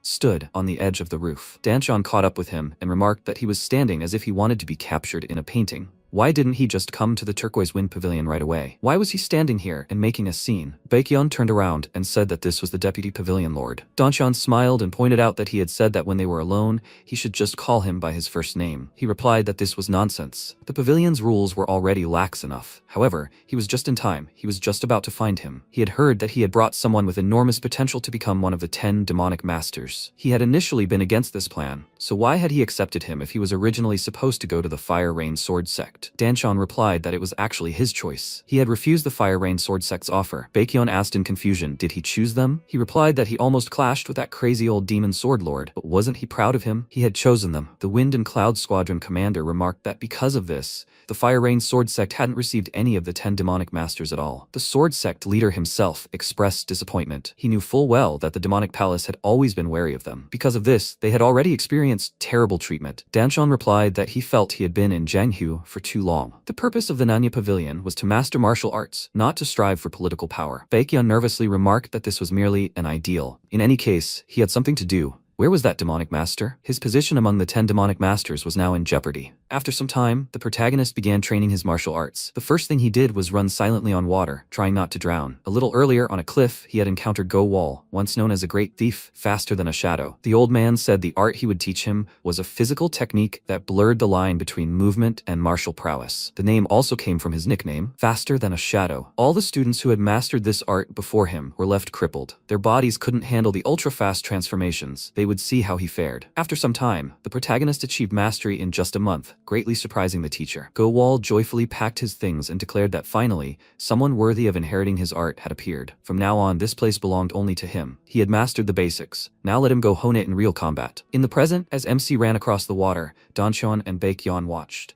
The deputy pavilion leader smiled and said, "So this is Master Go Wall's faster than a shadow technique." The commander of the Wind and Cloud Squad noted that this wasn't a technique one could master in such a short time. Could it be that he only started learning the introductory techniques after arriving at the main pavilion? Doncheon replied that that was impossible, since he'd only joined 6 months ago. Just a month earlier, he'd learned the reverse limit technique from Huel Gemgang atop the Iron Staff. Baekhyun added that rumors then spread that he'd mastered the Way of the Beast in just 15 days in the Valley of Hell. Doncheon replied that it was true. After they fed him all the polar heavenly essence of Sal, his supernatural neural core had opened up much faster than expected. Baekhyun exclaimed that the Way of the Beast couldn't be mastered that way. There were supposed to be 12 demon candidates, but because of him, there were 14. Has the pavilion master appeared yet? Doncheon replied that no, because that's why he's forced to do all this routine work alone. Baekhyun explained that the Demon Candidate project was originally proposed by the Demon Hall. Since then, the 10 demon sects have been filled with discontent. Doncheon replied that, unlike the Nanya Pavilion, which revered strength above all else, their heirs had already been chosen, and then they were told they had to pass on their martial arts to some demon candidates. No wonder they were furious. But still, wasn't the true purpose of the project to create assassins capable of destroying the great masters of the righteous faction? Parkhyun pointed out, so he knew all this. But it seemed some of the 10 demon sects never understood this. They even sent their chosen heirs to participate in the tournament. Doncheon replied that this wasn't necessarily a bad move. If these heirs possessed top-tier talent, they would have been chosen as demon candidates no matter what. Parkhyun pointed a finger at the protagonist and said that would have been the case under normal circumstances. Because of that child, the only son of the White Horse Sect's master, Kang Miryong, died. Doncheon asked if the third trial had been agreed upon by the 10 demon sects, right? The loss of a son was a tragedy, but it was inevitable. The White Horse Sect wasn't the only one harboring a grudge. The Flower Rain Sword Sect raised the issue of the Thunderless Strike form. Someone who wasn't a disciple of their sect had mastered their highest sword technique. Baekhyun replied that their demon sword, Wi Hyokyong, demanded severe punishment. Chon Eunguang had already been stripped of his position as sect leader and imprisoned for penance. Doncheon asked if they had punished the master, and now they wanted to punish the disciple as well? This is ridiculous. So what exactly are the White Horse Sect and the Flower Rain Sword Sect demanding? Baekhyun replied that they wanted the boy summoned to the Demon Hall to test his worth as a demon candidate and to be permanently banned from using a sword. Doncheon said this was absurd. They should refuse immediately. He was already a demon candidate and a disciple of the Nanya Pavilion. Ordering one of them not to use a sword was simply ridiculous. At that moment, the protagonist noticed them, quickly ran over, and asked if he had been watching him. The deputy leader agreed with a smile and remarked that he seemed to have mastered the divine arts well. Baekhyun asked if he was the demon candidate from their pavilion. Doncheon replied that this boy was in charge of the Wind and Cloud platform. He could just call him Chief. The protagonist introduced himself and greeted him. The Wind and Cloud Squad leader said he was glad he had come. He actually had something he needed to talk about. Danxian stopped him and pointed out that it wasn't worth mentioning, so why relay their words? The MC, with a serious expression, said it was all his fault. He'd take responsibility. Baekhyun remarked that he seemed to have heard everything they were saying. He apologized and added that he'd used the resonating mind skill from the beast path. The squad leader inquired in surprise. Wasn't that a technique that expanded one's perception through vibrations while at rest? And he used it while performing his divine art? The protagonist agreed and explained that while performing his divine art, he followed the wave spreading across the surface of the water to embody the beast path. Danxian smiled and remarked that he was always like that. Wasn't that amazing? Baekhyun, shocked, agreed and asked, how about we entrust it to him this time? The deputy head asked, perplexed, if he meant sending him to the demon hall to undergo this farce called a test. It was simply a ploy to kill him. Baekhyun replied that the whole purpose of the demon hall's request was to save face for the White Horse Sect master, who had lost his son. They most likely had no intention of taking his life. That's why the demon hall itself had been designated as the test site, not the White Horse Sect or the Flower Rain Sword Sect. If they rejected this proposal, the reclusive pavilion master himself might be forced to intervene, which would lead to major problems. Danxian remarked that even so, sending such a rookie there wasn't the best idea. MC calmly replied that he would go. He was heading to the demon hall. As the chief had said, all they wanted was to preserve their pride. Killing a mere rookie like him would only further humiliate themselves. More importantly, as a disciple of the Nanya Pavilion, he had no intention of backing down from a challenge. Baekhyun added that he was right. It was bound to happen sooner or later. They might as well accept their demand now and ensure they never made any further claims. Danxian said that if he passed the test, he should extract a promise that the matter with the White Horse Sect and the Flower Rain Sword Sect would be finally resolved. Under this condition, he would allow the Nanya Pavilion disciple, Yunseol, to take the test. The protagonist folded his arms and agreed. Sometime later,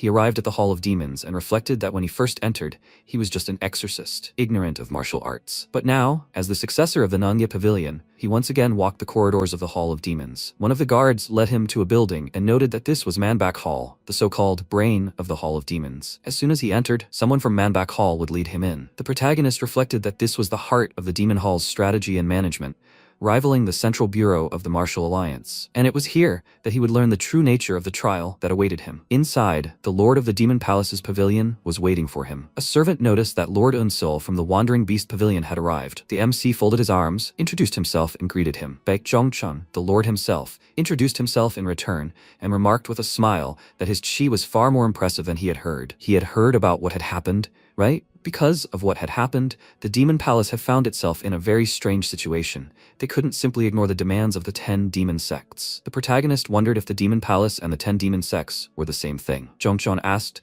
didn't anyone explain to him what was going on? It seems the Wandering Beast Pavilion is still unaware of what's going on in Murim. The Demonic Palace is an alliance of demonic path sects, formed by 10 demonic path sects. They aren't completely united, but they're also impossible to separate. Typically, the Demonic Palace's lord is chosen from among the 10 demonic path sects, but the previous lord wasn't one of them. And not all demonic path sects are friendly toward the Demonic Palace. MC thought he understood everything. The two sides are merely collaborating, so many demonic path sects aren't exactly thrilled about the Demonic Palace. Zhongchun added that, frankly, the 10 demonic path lords' intention isn't to choose successors for the 10 demonic path sects. Their true goal is to cultivate people who will destroy the masters of the righteous path. In other words, the 10 Demon Lord competition was the Demon Palace's plan to eliminate the Righteous Alliance's leadership. The 10 Demon Lords initially rejected the idea, but they continued to persuade them until they sent their disciples. And it was at the 10 Demon Lord competition that these people met their deaths, and all because of him. For all these reasons, the Demon Palace now found itself in an extremely awkward position. That's why it wanted to meet him, to punish him under the guise of a test. He understands that, right? The protagonist calmly agreed. Zhongchun noted that he saw that he had come prepared. He agreed, and added that he would accept any test, no matter what it was. The Palace Lord said,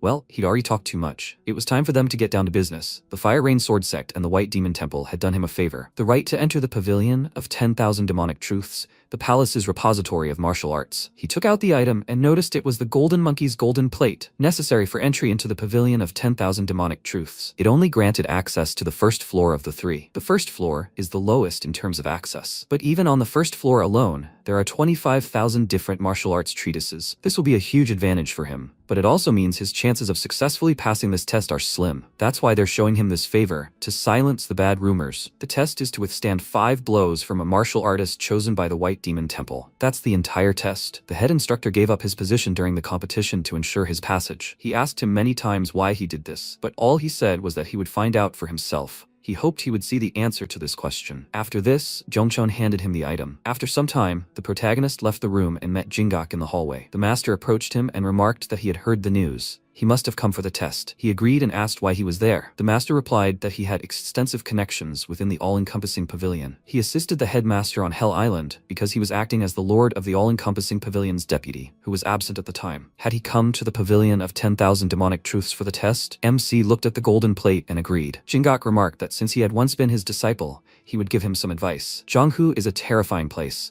No good deed is done without reason. Usually, there is some hidden intent or plot behind it. The same was true in this situation. But despite all this, he was confident that even amidst danger, he would be able to find opportunity. After all, a tree grows from its roots. Let him remember his words and do his best. He hoped that everything would work out. The protagonist thanked him, and after a while, he arrived at the pavilion of 10,000 demonic truths. The gates opened before him, followed by endless corridors filled with countless books. MC stepped inside and wondered in surprise that this was no ordinary library. Were all these books on martial arts? He picked up a few books and wondered if this really was a trap. Secret martial arts techniques might be collected here, but he wouldn't be able to master any of them in a day. If he got carried away and tried to master everything at once, he would only be wasting his time. He believed that this was exactly what they were counting on. The Fire Rain Sword Sect and the White Demon Temple wanted to confuse him, to disrupt his concentration. He couldn't give in to that. He had to find opportunity amidst danger. A tree grows from its roots, and these are its roots. Could this really be what he thought? The protagonist jumped up and quickly started searching for a book. After a while, he found a book titled Wandering Beast Treatment, and then smiled, noting that something from the Wandering Beast Pavilion was there after all. He wondered what kind of technique it was. MC quickly flipped through the book and then saw the 100% Rasengan technique. Sometime later, the day of the test arrived. He arrived at the great training hall of the Demonic Palace, where they were already waiting for him. Gok Gyobong, a former martial artist of the Demonic Palace, introduced himself and said that he lived behind the Elder's Pavilion. He had come to observe him during the test. Sitting nearby was Yu Un-song,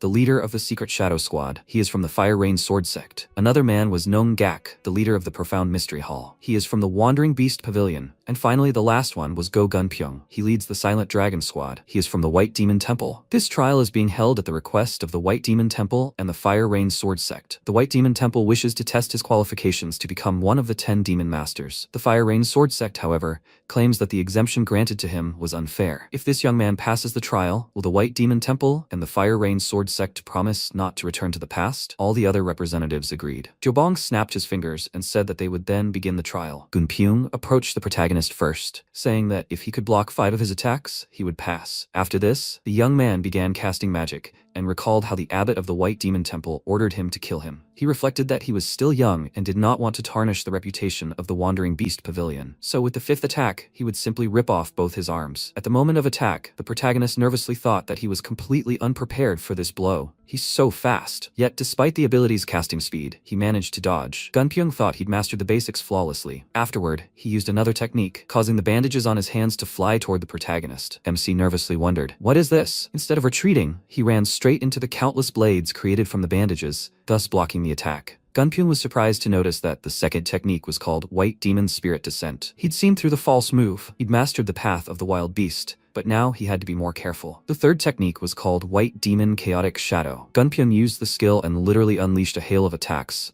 The protagonist thought that if this continued, he wouldn't be able to distinguish a real strike from a fake. Then he'd dodge them all. He began to swiftly dodge each attack, but still managed to get slightly injured. When the technique ended, MC reflected on how he'd barely dodged it using the Swift Ghost skill. If he'd truly intended to kill, or attacked immediately after, he'd be dead. Gunpyeong considered this in surprise. He thought he'd deal him a couple of serious wounds with that strike. It seemed he wouldn't be able to cut off his arms at this rate. After that, he immediately used the 4th technique, White Demon Heart Strike. The protagonist nervously considered the fact that he couldn't even read that technique. He'd die if he couldn't do it. He remembered reading the book he'd found in the library and realizing that, unlike the beginning, the later chapters detailed the weaknesses of the Wandering Beast path. Perhaps all those insults at the beginning were specifically written so that only the disciples of the Wandering Beast Pavilion would read them. The Wandering Beast path isn't omnipotent, relying solely on instinct. That's what beasts do. A martial artist in Miram must think. Enhance your senses only when absolutely necessary. Right now, just before the attack, MC enhanced his senses and dodged incredibly quickly. Gunpyeong, terrified, wondered if he'd dodged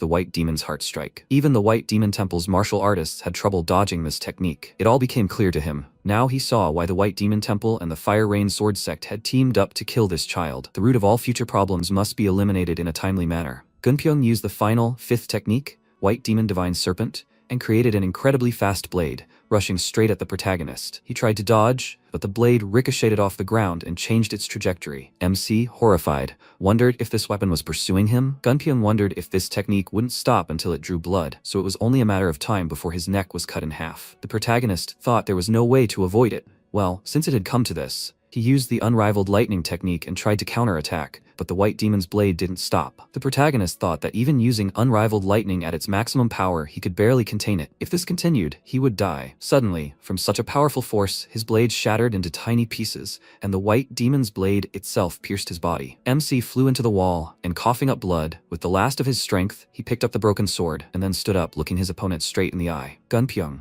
in wild shock, thought that his sword was shattered, his right arm was completely broken, but his fighting spirit hadn't dimmed one bit. Who is he? No, what is he? If he didn't get rid of him here and now, he would become a serious threat to the current leaders. He needed to finish him off. He clenched his fist furiously, but was stopped by Nongak, who noted that the 5 forms they had agreed upon had expired. Gunpyeong wrenched his hand from his grasp and asked if he was being too rude. He replied that if he refused to honor the agreement, their sect would abandon its pact with the demonic division. Eunseong intervened, pointing out that this boy had used unrivaled lightning during the test. Considering the reason it was created, he had to admit he had failed with the final form. Nongak responded that this was nonsense. Where in the agreement had it been stated that he couldn't use it? Besides, he had now demonstrated a far from frivolous decision. If Great Master Cheon had seen this, he would have been pleased. Eunseong angrily told him to put that thought aside. Nongak replied, "Let him think about it." When Master Gunpyeong used the White Horse Sect's peak technique, the boy blocked it with Grandmaster Cheon's best move. This meant the Fire Rain Sect's derivative sword art had surpassed the White Horse Sect's peak technique. Shouldn't the latter be ashamed in such a situation? He was slightly concerned about the relationship between the Fire Rain Sword and White Horse sects. They had long been on good terms, but this incident could ruin everything. Eunseong noted that this test had been arranged in secret,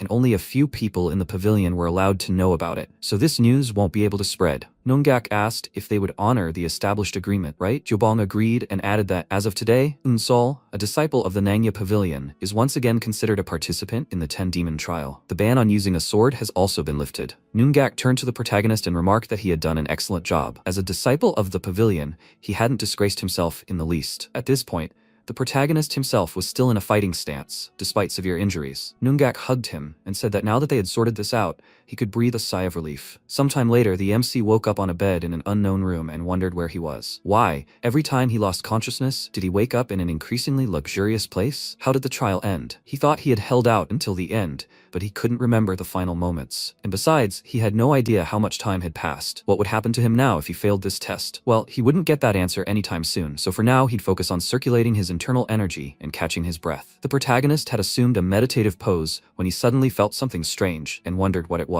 Where did such a quantity of true internal energy come from in his body? He remembered Gyeomgung saying that his dantian already contained as much qi as an experienced martial artist would accumulate in 10 years of continuous training. Moreover, this qi was pure and true, so awakening his dormant acupuncture points would instantly make him much stronger. MC now wondered if this incident had activated his dormant acupuncture points. This was the 3rd level of the Reverse Heart Sutra, the Reverse Firelight. Mastering this, one gains immunity to both heat and cold. So did that mean he was no longer afraid of extreme temperatures? He still couldn't believe it. At that moment, Jin Sol, Jeokbung's assistant, entered the room, noticing that he had woken up. The protagonist asked where he was and how the trial had ended. The girl replied that this was the House of the Red Demon, the abode of the Senior Lord. He was shocked to realize that this wasn't a hospital, but his own home. Even someone as distant as he had heard of the Senior Lord of the demonic division, the blood demon Jeokbung. He was one of the 3 greatest demonic masters, having achieved the highest heights in the world of martial arts. But what was he doing in the house of such an important figure? Jin Sol introduced herself and explained that the Lord had ordered her to escort him to the inner hall, so he should follow her. The Lord himself was waiting there. After a while, they went outside. MC, looking around, thought about the huge garden, as if he were in paradise. Jin Sol noted that they had arrived. A pavilion appeared before him, and the master himself sat inside. When the protagonist sat down across from him,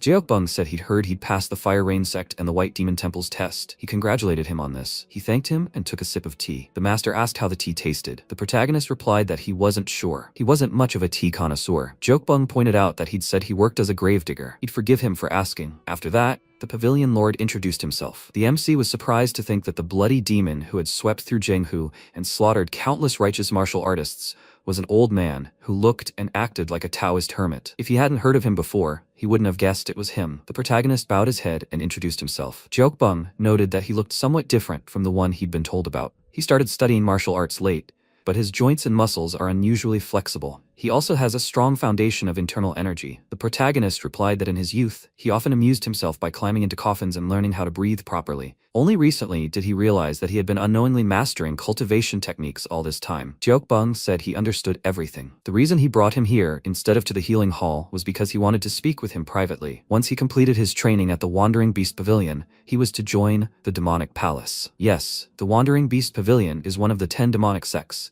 but their structure and practices are very different from the others. In about 3 years, when he joins them, he will meet the Lord of the Demonic Palace and accept him into the Dark Sky Squad. The MC was shocked to realize that this was one of the most elite squads in the Demon Palace, along with the Heaven Slayer Squad and the Soul Extermination Squad. Jeokbung added that he would then embark on a path leading to the heights of power in the Demon Palace. What would he say to that? The protagonist replied that he was forced to decline the offer. Jeokbung, radiating an incredibly powerful aura, asked why. He explained that learning the martial arts of the Wandering Beast Pavilion required him to risk his life. If such a high position were guaranteed to him even before he began training, he would become complacent, lose his guard, and fail to master the arts of the Wandering Beast Pavilion. Jeokbung laughed incredibly loudly and exclaimed that he loved it. This is exactly the attitude a true martial artist should have. The MC thought it was a powerful shockwave. The sheer energy contained in his laughter made his insides clench. The master remarked that he would be watching him. He would see how much he had grown in these 3 years. They would meet again that day. The protagonist wondered if he was signaling that he could go. He said goodbye and began to leave. Afterward, an assistant approached Jeokbung and said that he had never seen anyone reject his offer,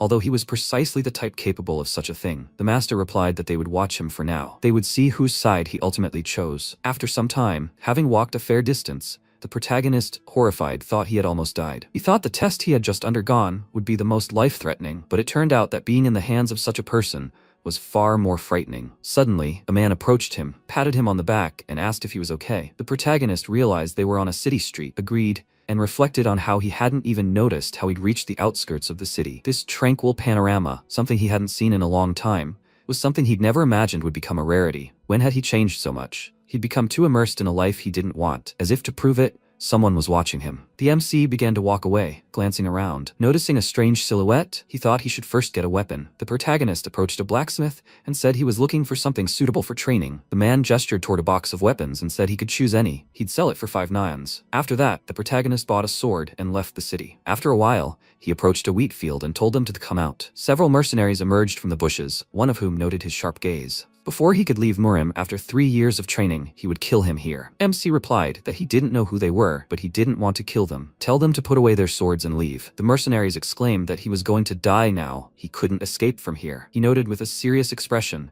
that they were leaving him no choice. The protagonist drew his sword and threw the scabbard on the ground. One of the mercenaries remarked that drawing his sword was pointless. His life was already in their hands. After that, all the opponents began to surround him. He, remaining calm, considered the idea of them surrounding him. Were they really planning to attack all at once? Suddenly, all the mercenaries began attacking him, but the protagonist began to respond with deft parries and dodges. After several attacks, he began to think that their attacks were following one after another in a chain, without the slightest respite. Judging by how well they worked together, they had been working together for a very long time. Their teamwork is impeccable. But when viewed through the lens of the wild beast, the gap in individual skill between them is glaring. If he exploits this and uses it against them, he'll defeat them. MC dashed forward with lightning speed and cut down one of the mercenaries. The other, watching this, was amazed to think he'd figured out the weakness of the Wudong sect's supreme sword formation. Had the Demon Palace really taught 10 demonic masters to destroy orthodox formations? He shouted, "Make everyone adopt the 3rd formation." Instantly, the mercenaries changed their formation, placing 3 in front and 2 in the back. The protagonist thought there was no point in changing their formation. Their weakness was their difference in skill. This wouldn't change anything. As he attacked, he made a lightning-fast dash and struck down 2 mercenaries at once. The others, watching this, horrified, said that the Demon Palace had leaked false information. They thought he hadn't mastered the highest sword techniques. MC replied that this wasn't martial art anymore. It was his desperate fight for survival. They were losing because they believed too much in their superiority in a fight where lives were at stake. The mercenary reflected in horror that he had always thought they were the hunters. Their enemies were the prey, and they were the predators. He believed they could destroy any opponent as long as they were within their sight. But now they were the prey. The protagonist pointed his sword in their direction and said that they would start over. One of the opponents remarked that he might be much stronger than they thought. They should retreat, report what had happened, and gather their forces. Suddenly, his ally, the 2nd mercenary, thrust his sword into him and exclaimed that they would not retreat. To die with your back to the enemy would be to trample your honor. The protagonist inquired if honor was truly more important to them than life. The young man turned around and replied that he didn't know how it was with them, the demonic masters, but they didn't take up the sword for personal glory. They fought for honor. He replied that honor couldn't be taken to the grave. MC used the skill Unrivaled Lightning and Thunder and delivered a lightning-fast strike that pierced all the mercenaries. The last man, bleeding,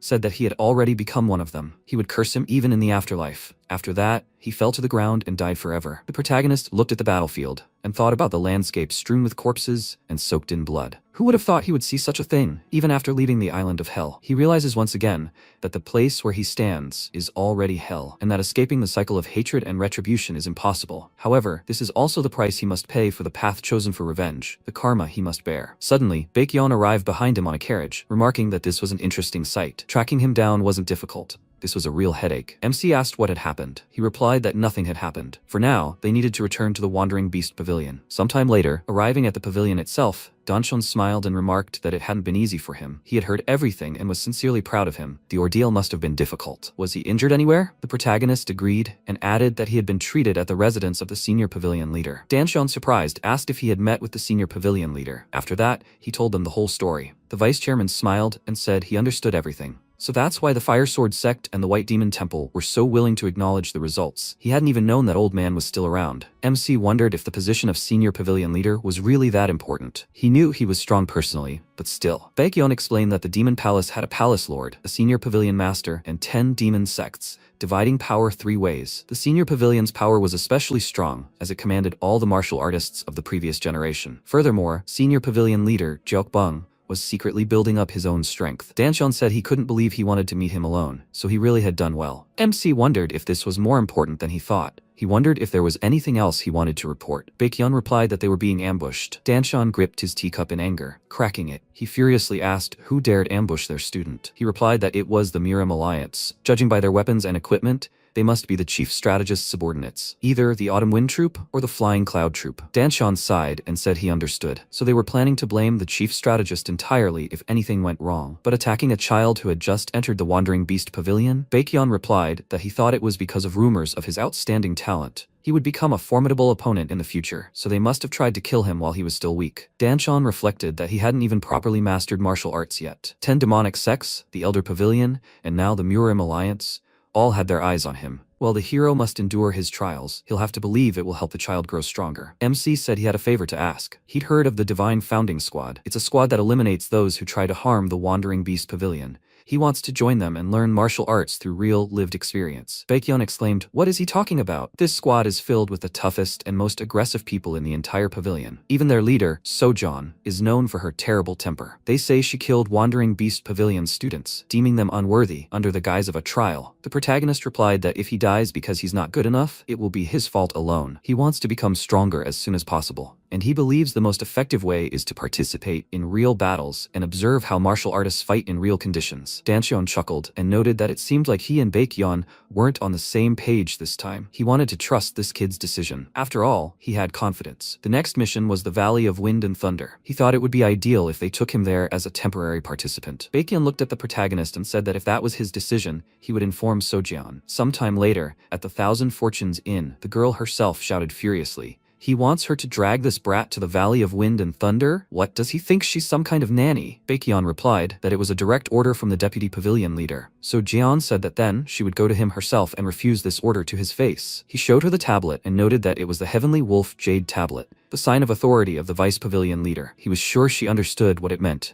It meant he had no time to argue with her. This child was not the brat she thought he was. After all, he had overcome the trials of the Fire Rain Sword Sect and the White Demon Temple. So Jeon drank the drink furiously and exclaimed, "There's something wrong with your eyes if they can't see this." She didn't understand why they were all so protective of him. Fine, she'd take him with her, but she would test him. She would see if he was truly worthy of being called a disciple of the Wandering Beast Pavilion. After some time, the party arrived in Wind and Thunder Valley. It was a sect born from heresy. They honed their martial arts through body modification and physique strengthening techniques. To achieve this, they engaged in human trafficking. They are despised by both the orthodox and unorthodox worlds of Miriam. The reason they've managed to survive despite this is because the valley itself is a fortress, as if bestowed by the gods. Because of this, the divine founding squad of the Wandering Beast Pavilion hesitated for a long time before taking on the task. So Jaeyeon said the valley was much larger than she'd heard. One of the members noted that the problem was the strong winds. They were too powerful. They wouldn't be able to cross safely. Furthermore, there were guards there. Should they show their face, the guards inside would immediately cut the bridge. The girl nervously considered that this task was difficult enough without having to babysit this child on top of it. She turned to Jae-woon, the deputy commander of the Divine Founding Squad,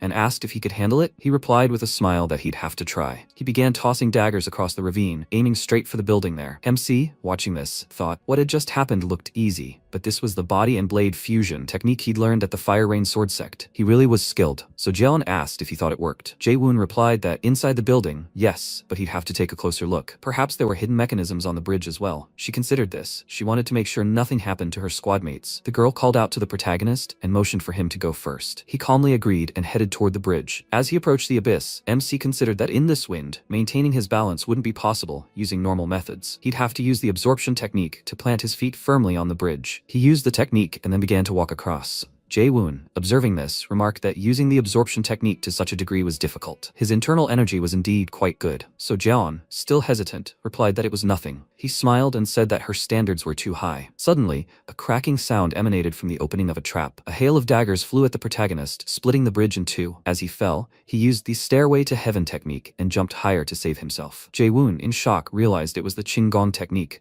where he kicks with the top of his foot to leap even higher in the air. He couldn't believe he'd predicted that his opponent would jump up just like that to avoid the trap. However, that still wasn't enough. As MC righted himself and stood on a piece of the bridge, several more daggers instantly flew at him. At the very last moment, he used the Swift Ghost skill, causing all the daggers to pierce not him, but a copy. Then the protagonist made a final dash and entered the building. Looking around, he thought there must be a device to disable the trap. He walked up to the lever, pulled it, and the trap near the bridge closed. He then stepped out onto the edge of the abyss and shouted that he disabled the trap and that they could go now. So John, shocked, thought he'd masterfully used a technique that could break legs with the slightest mistake in such an extreme situation. Who was this bastard? After a while, the entire squad entered the cave. Jae-woon called out to him and remarked that his footwork was simply amazing. Had he learned the Swift Ghost technique from Master Gunpyeong? MC thanked him and agreed. So John called out to him and told him not to overpraise him unnecessarily. He smiled and told him to ignore her. She never praised anyone. The girl countered that this was precisely why she was telling him to keep his mouth shut. So John blushed slightly and mused that he'd surprised her a bit,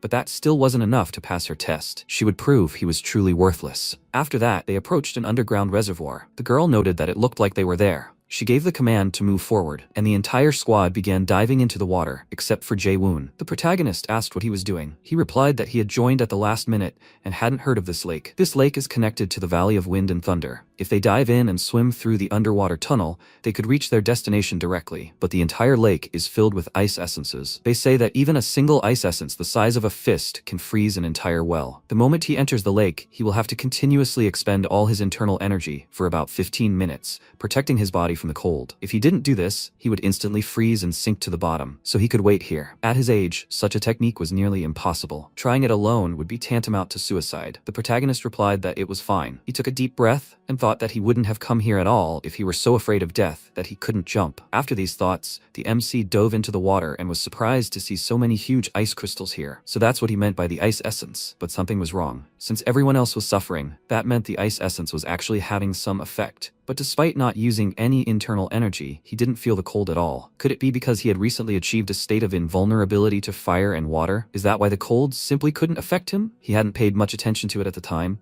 but who would have thought it would help now? After some time, the protagonist floated through the tunnel and surfaced with the rest of the squad. Everyone, seeing him, was amazed that everyone else was circulating their chi, while he was so calm, even floating through all this icy essence? How could he even do that? So John wondered if his internal energy was so strong that he didn't even need to circulate. What kind of nonsense was this? So it seemed the deputy pavilion leader had sent him along for a reason. However, the real test was yet to come. She shouted, "Everyone's come to their senses, right? Get ready to move. The goal is right in front of them. They will show them the power of the Divine Founding Squad." After that, they emerged and, charged with motivation, began to fight the mutated opponents. A bloody battle broke out between the two sides. MC struck with his sword, but the enemy, despite such a wound, did not fall and continued to attack. He wondered if it was a power-stealing demon created with pills and physical enhancement. They seemed completely insensitive sensitive to pain. No matter how wounded they were, they continued to advance. How was he supposed to fight one? At that moment, So John called out to him, pointing out that he was in the way. Tell him to go back. With those words, the girl instantly cut 2 demons into tiny pieces. The protagonist marveled at how amazing it was.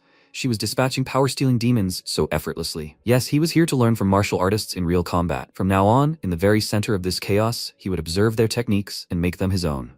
The protagonist recoiled from the kick and thought that the enemies were still advancing, but if he simply dodged and counterattacked, he could deal with them with the Beast Path and the Shadowless Extreme Speed technique. However, the Innovation Squad was clearly pressuring the cult members, so even if he didn't fight, that wouldn't make much of a difference. He'd be better off using this time to observe and study the techniques of stronger people. With these thoughts, he looked at Jisoo, who pointed her weapon forward, piercing her opponent. At that moment, several more men jumped at her, but she swung her weapon, dealing with them all at once. MC thought this technique allows her to injure multiple opponents with a single attack. How does she do it? Judging by the look of it, this technique is more of a sword technique than a blade technique. It's full of sharp slicing and twisting movements. No, that's not it. He needs to observe her a little longer. At that moment, she took a stance, and the protagonist attacked the attacker. He thought, now I get it. This is one of those techniques that changes depending on the opponent's attacks. Then he remembered Seojun's words, who said that once a sword technique reaches a certain level of mastery, it's not limited by form and movement. At this point, a person is capable of creating a flawless technique with nothing more than good fencing skills and proper body positioning. At that moment, he looked at Jisoo and thought,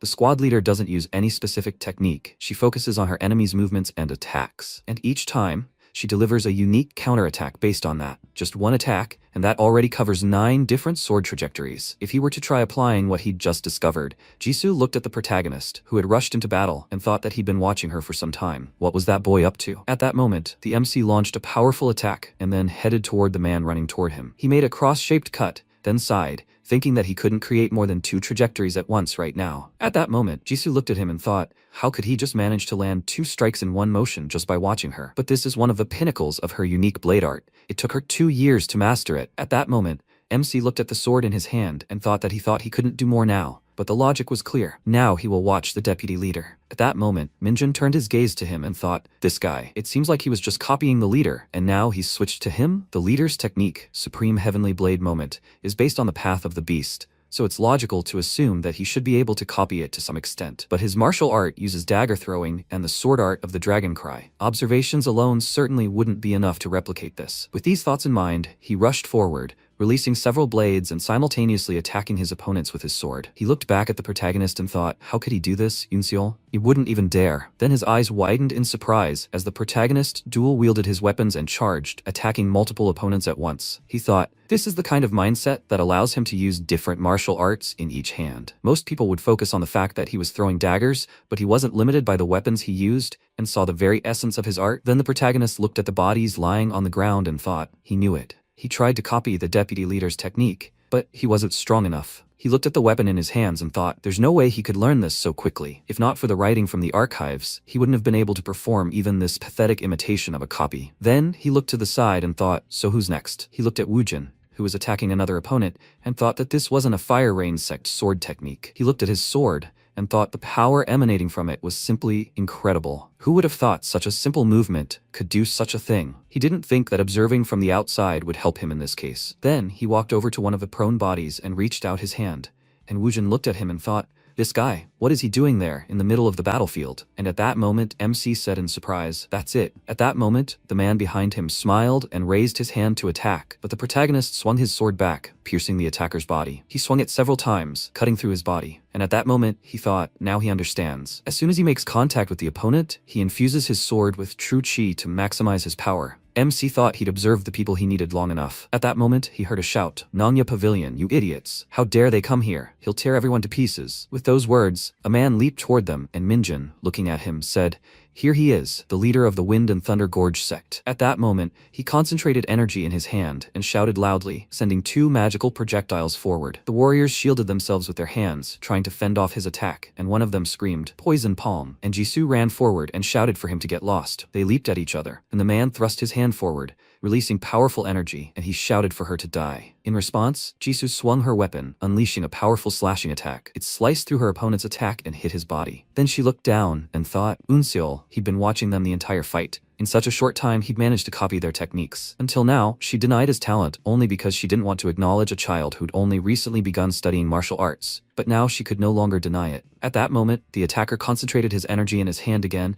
and looking at Jisoo thought, how dare she be distracted while fighting him? He thrust his hand forward again and shouted at her to stop getting cocky. In response, she sighed and asked, doesn't he still see the difference in their skill? The next second, she pointed her weapon at his hand, and he looked at her in confusion. At that moment, his bone broke, and Jisoo unleashed another powerful stream of energy, causing the man to fall lifelessly to the ground. She landed, then looked away and said, the head of the Valley of Wind and Thunder fell by her hand. They must deal with the remaining ones and return to the Wandering Beast Pavilion. After some time, the protagonist climbed the path and reflected that a week had passed since he completed the quest with the Divine Founding Party. Watching martial artists fight in real combat was a learning experience, and in the process, he became curious about how much he himself had changed. He had been so focused on mastering various martial arts as quickly as possible that he himself hadn't really understood the true measure of mastery. He had recently advanced to a higher level in his cultivation technique, so he should prepare thoroughly before the next breakthrough. As he continued climbing the stairs, Minho came out to greet him and remarked that they hadn't seen each other in a while. MC looked at him and said, sir. He then came even closer and said,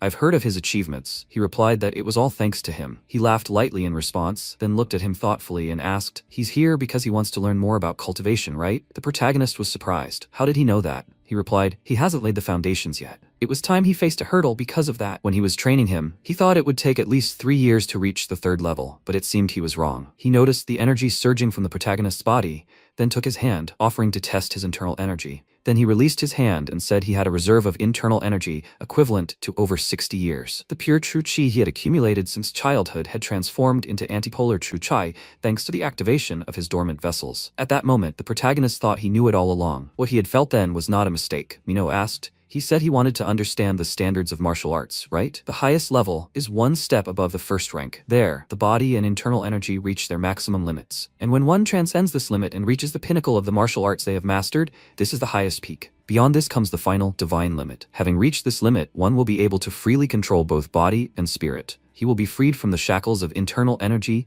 and the limitations of the human body. The protagonist asked if there was anything higher. He answered, yes. Reaching the pinnacle of martial arts and achieving perfection is what they call the infinite level. Today, the most famous people who have managed to reach this level are considered to be the leader of the Miram Alliance and the Lord of the Demon Palace, the duo of heavenly emperors, and the emperors of the orthodox and unorthodox paths. MC said, the duo of heavenly emperors of the orthodox and unorthodox paths. He thought, 2 martial artists who rule over the entire sea. Then Minho added, below them are the 3 demons and 3 venerables, then the 4 divine and 7 kings, all of whom have also reached the infinite limit, to which the protagonist replied, I see. Then he thought he really has a lot to learn, and Minho said, and finally, the highest level is called the level of divine intent. With these words, he raised his index finger and then added, the divine intent realm is the level at which he unites with the beings of primordial origin and comprehends the will of the heavens. It is a martial realm that no one has yet reached. He believes that all of this is currently completely unattainable for him. He is currently at the initial stage of the peak realm, having already reached the 3rd realm of the reverse polarity cultivation technique. When he reaches the 4th realm, he will be able to create a true intent that protects the body, and then he will reach the highest peak. Upon reaching the 5th realm, he will be able to shape his internal chi energy, and then, upon reaching the 6th realm, his internal energy will endlessly circulate throughout his body. At the 7th realm, he will be freed from the limitations of his body, and at the final 8th realm, he will attain the power of great nature, the power to interfere with all living things. The protagonist clarified, interfere with all living things? He doesn't quite understand. And Minho said, unfortunately, he himself couldn't really explain it. He'd only managed to reach the late stage of level 5. However, since he was interested in all this, did that mean he'd finally decided to enter the Jianghu arena? MC was surprised. How did he know? But he said so. Otherwise, he wouldn't have asked him all these questions. Then they looked into the distance, and the protagonist said, yes, he's right. He realized that it's in real combat that a person becomes the strongest and fastest. That's why he wants to go to Jianghu. He thought, besides, wandering Jianghu would be wiser than sitting in the demon palace if he wanted to get information about his grandfather's killer. Then Minho turned and said, then he'll need information about Jianghu itself. Then he turned and added that he needed to go to Master Chiol. He'd tell him everything he needed. In response, the protagonist bowed and thanked him for his help, and he said that Jianghu is a dangerous place. He should be careful. MC said, sir, please, he must take care of himself. After some time, the protagonist came to the forge and watched as Chill struck a hammer. Then he said, "Okay." He turned around and asked what brought him here. After a while, he threw the notes on the table, and the protagonist took this one in his hand and asked what this was. He answered what he wanted to know. Then MC began to read and said in surprise, "This is the political situation in Jianghu, the characteristics of each sect and clan, as well as information about renowned martial artists. There's even detailed information about the 10 demonic masters." He thought that for an ordinary blacksmith, this knowledge is too detailed. How did he know all this? After that, Cheol turned around and said that if he reads it, he will no longer have any difficulties with the information. When he is finished, he should burn it. He thought he didn't know who he really was, but if he had such information power in his hands, then perhaps he was. Then he said, "Sir, can I ask him a question?" After a while, they sat down at the table, and Cheol said, "The ability to freely manipulate bones and muscles, delivering an upward strike that completely cuts off both arms of a moving opponent while using a deadly poison that causes flesh rot and poisonous decomposition, is also a hidden weapon?" The protagonist answered, "Yes," and Cheol thoughtfully said, "So a man with such outstanding swordsmanship still uses hidden weapons and even poison, right? It's highly likely that he's a spy who doesn't reveal his identity to Jianghu." The protagonist looked at him in surprise and asked, "So he thinks he's not a master of the demonic path?" He answered, "That's right. He suspects he traded these techniques to hide his true identity, not because he belongs to the demonic path." MC frowned, thinking, so the killer might not be a renowned master of the demonic path? Does that mean he'll have to be wary of orthodox martial artists too? He clenched his fist and thought, but as he said,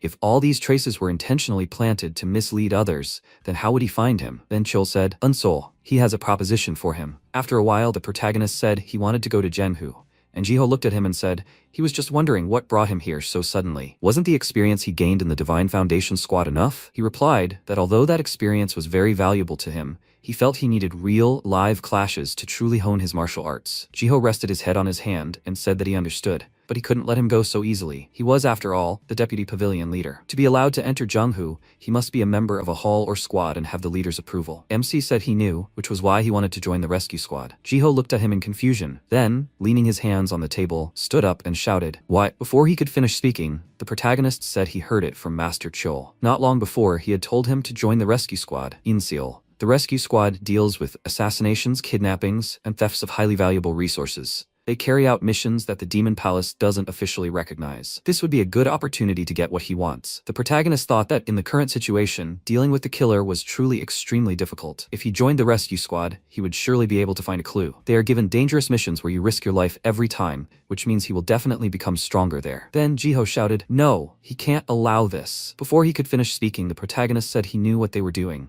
The moment he joined them, his identity would be erased, and he would have to risk his life on every mission. Then, Jiho turned around and said, "Exactly. They take on all the dirtiest work for the demonic palace. To join them, he would have to erase both his identity and his own name. He wouldn't be able to count on anyone's help. Only those trying to atone for their crimes, or those who urgently need huge sums of money, go there." Was he seriously intending to do this? He replied that he wanted to become stronger as quickly as possible. If the path to strength lay through the rescue squad, then he would do everything necessary. The 10 demonic masters were merely a tool to eliminate orthodox martial artists. The stronger, the better. And Jiho said, as he had said, most of the 10 demonic sects use their demonic masters for their own ends, but they are different. He turned around and shouted that he wanted to make him a full member of the pavilion. He extended his hand forward. The protagonist looked at him in surprise. He then bowed and said that he understood what he was getting at, but that was precisely why he should join the rescue squad. Jiho asked why. He replied that, judging by what he'd seen, people from the Pavilion of the Wandering Knight don't grow stronger in comfort and protection. Jiho then placed his hand on the table and, sighing, said that he saw that he wouldn't change his mind. Fine, but only for 1 year. In response, the MC thanked him, and he added that if at any point he was satisfied with his progress, he should leave the rescue squad and return to them. The protagonist bowed and said that he understood. Jiho looked at him and said that since he was going to Jianghu, he should allow him to give him some useful advice. His appearance was too conspicuous right now. Besides, he was the most famous of the 10 demonic masters. Hiding his identity would be of great benefit to him. After a while, Dongting Lake, MC stepped forward and adjusted his hat. Looking around, he thought, before, when he came here under his real name, people would do nothing but whisper behind his back. It was a good thing the deputy chief taught him how to disguise himself. This place was the Yueyang branch of the rescue squad.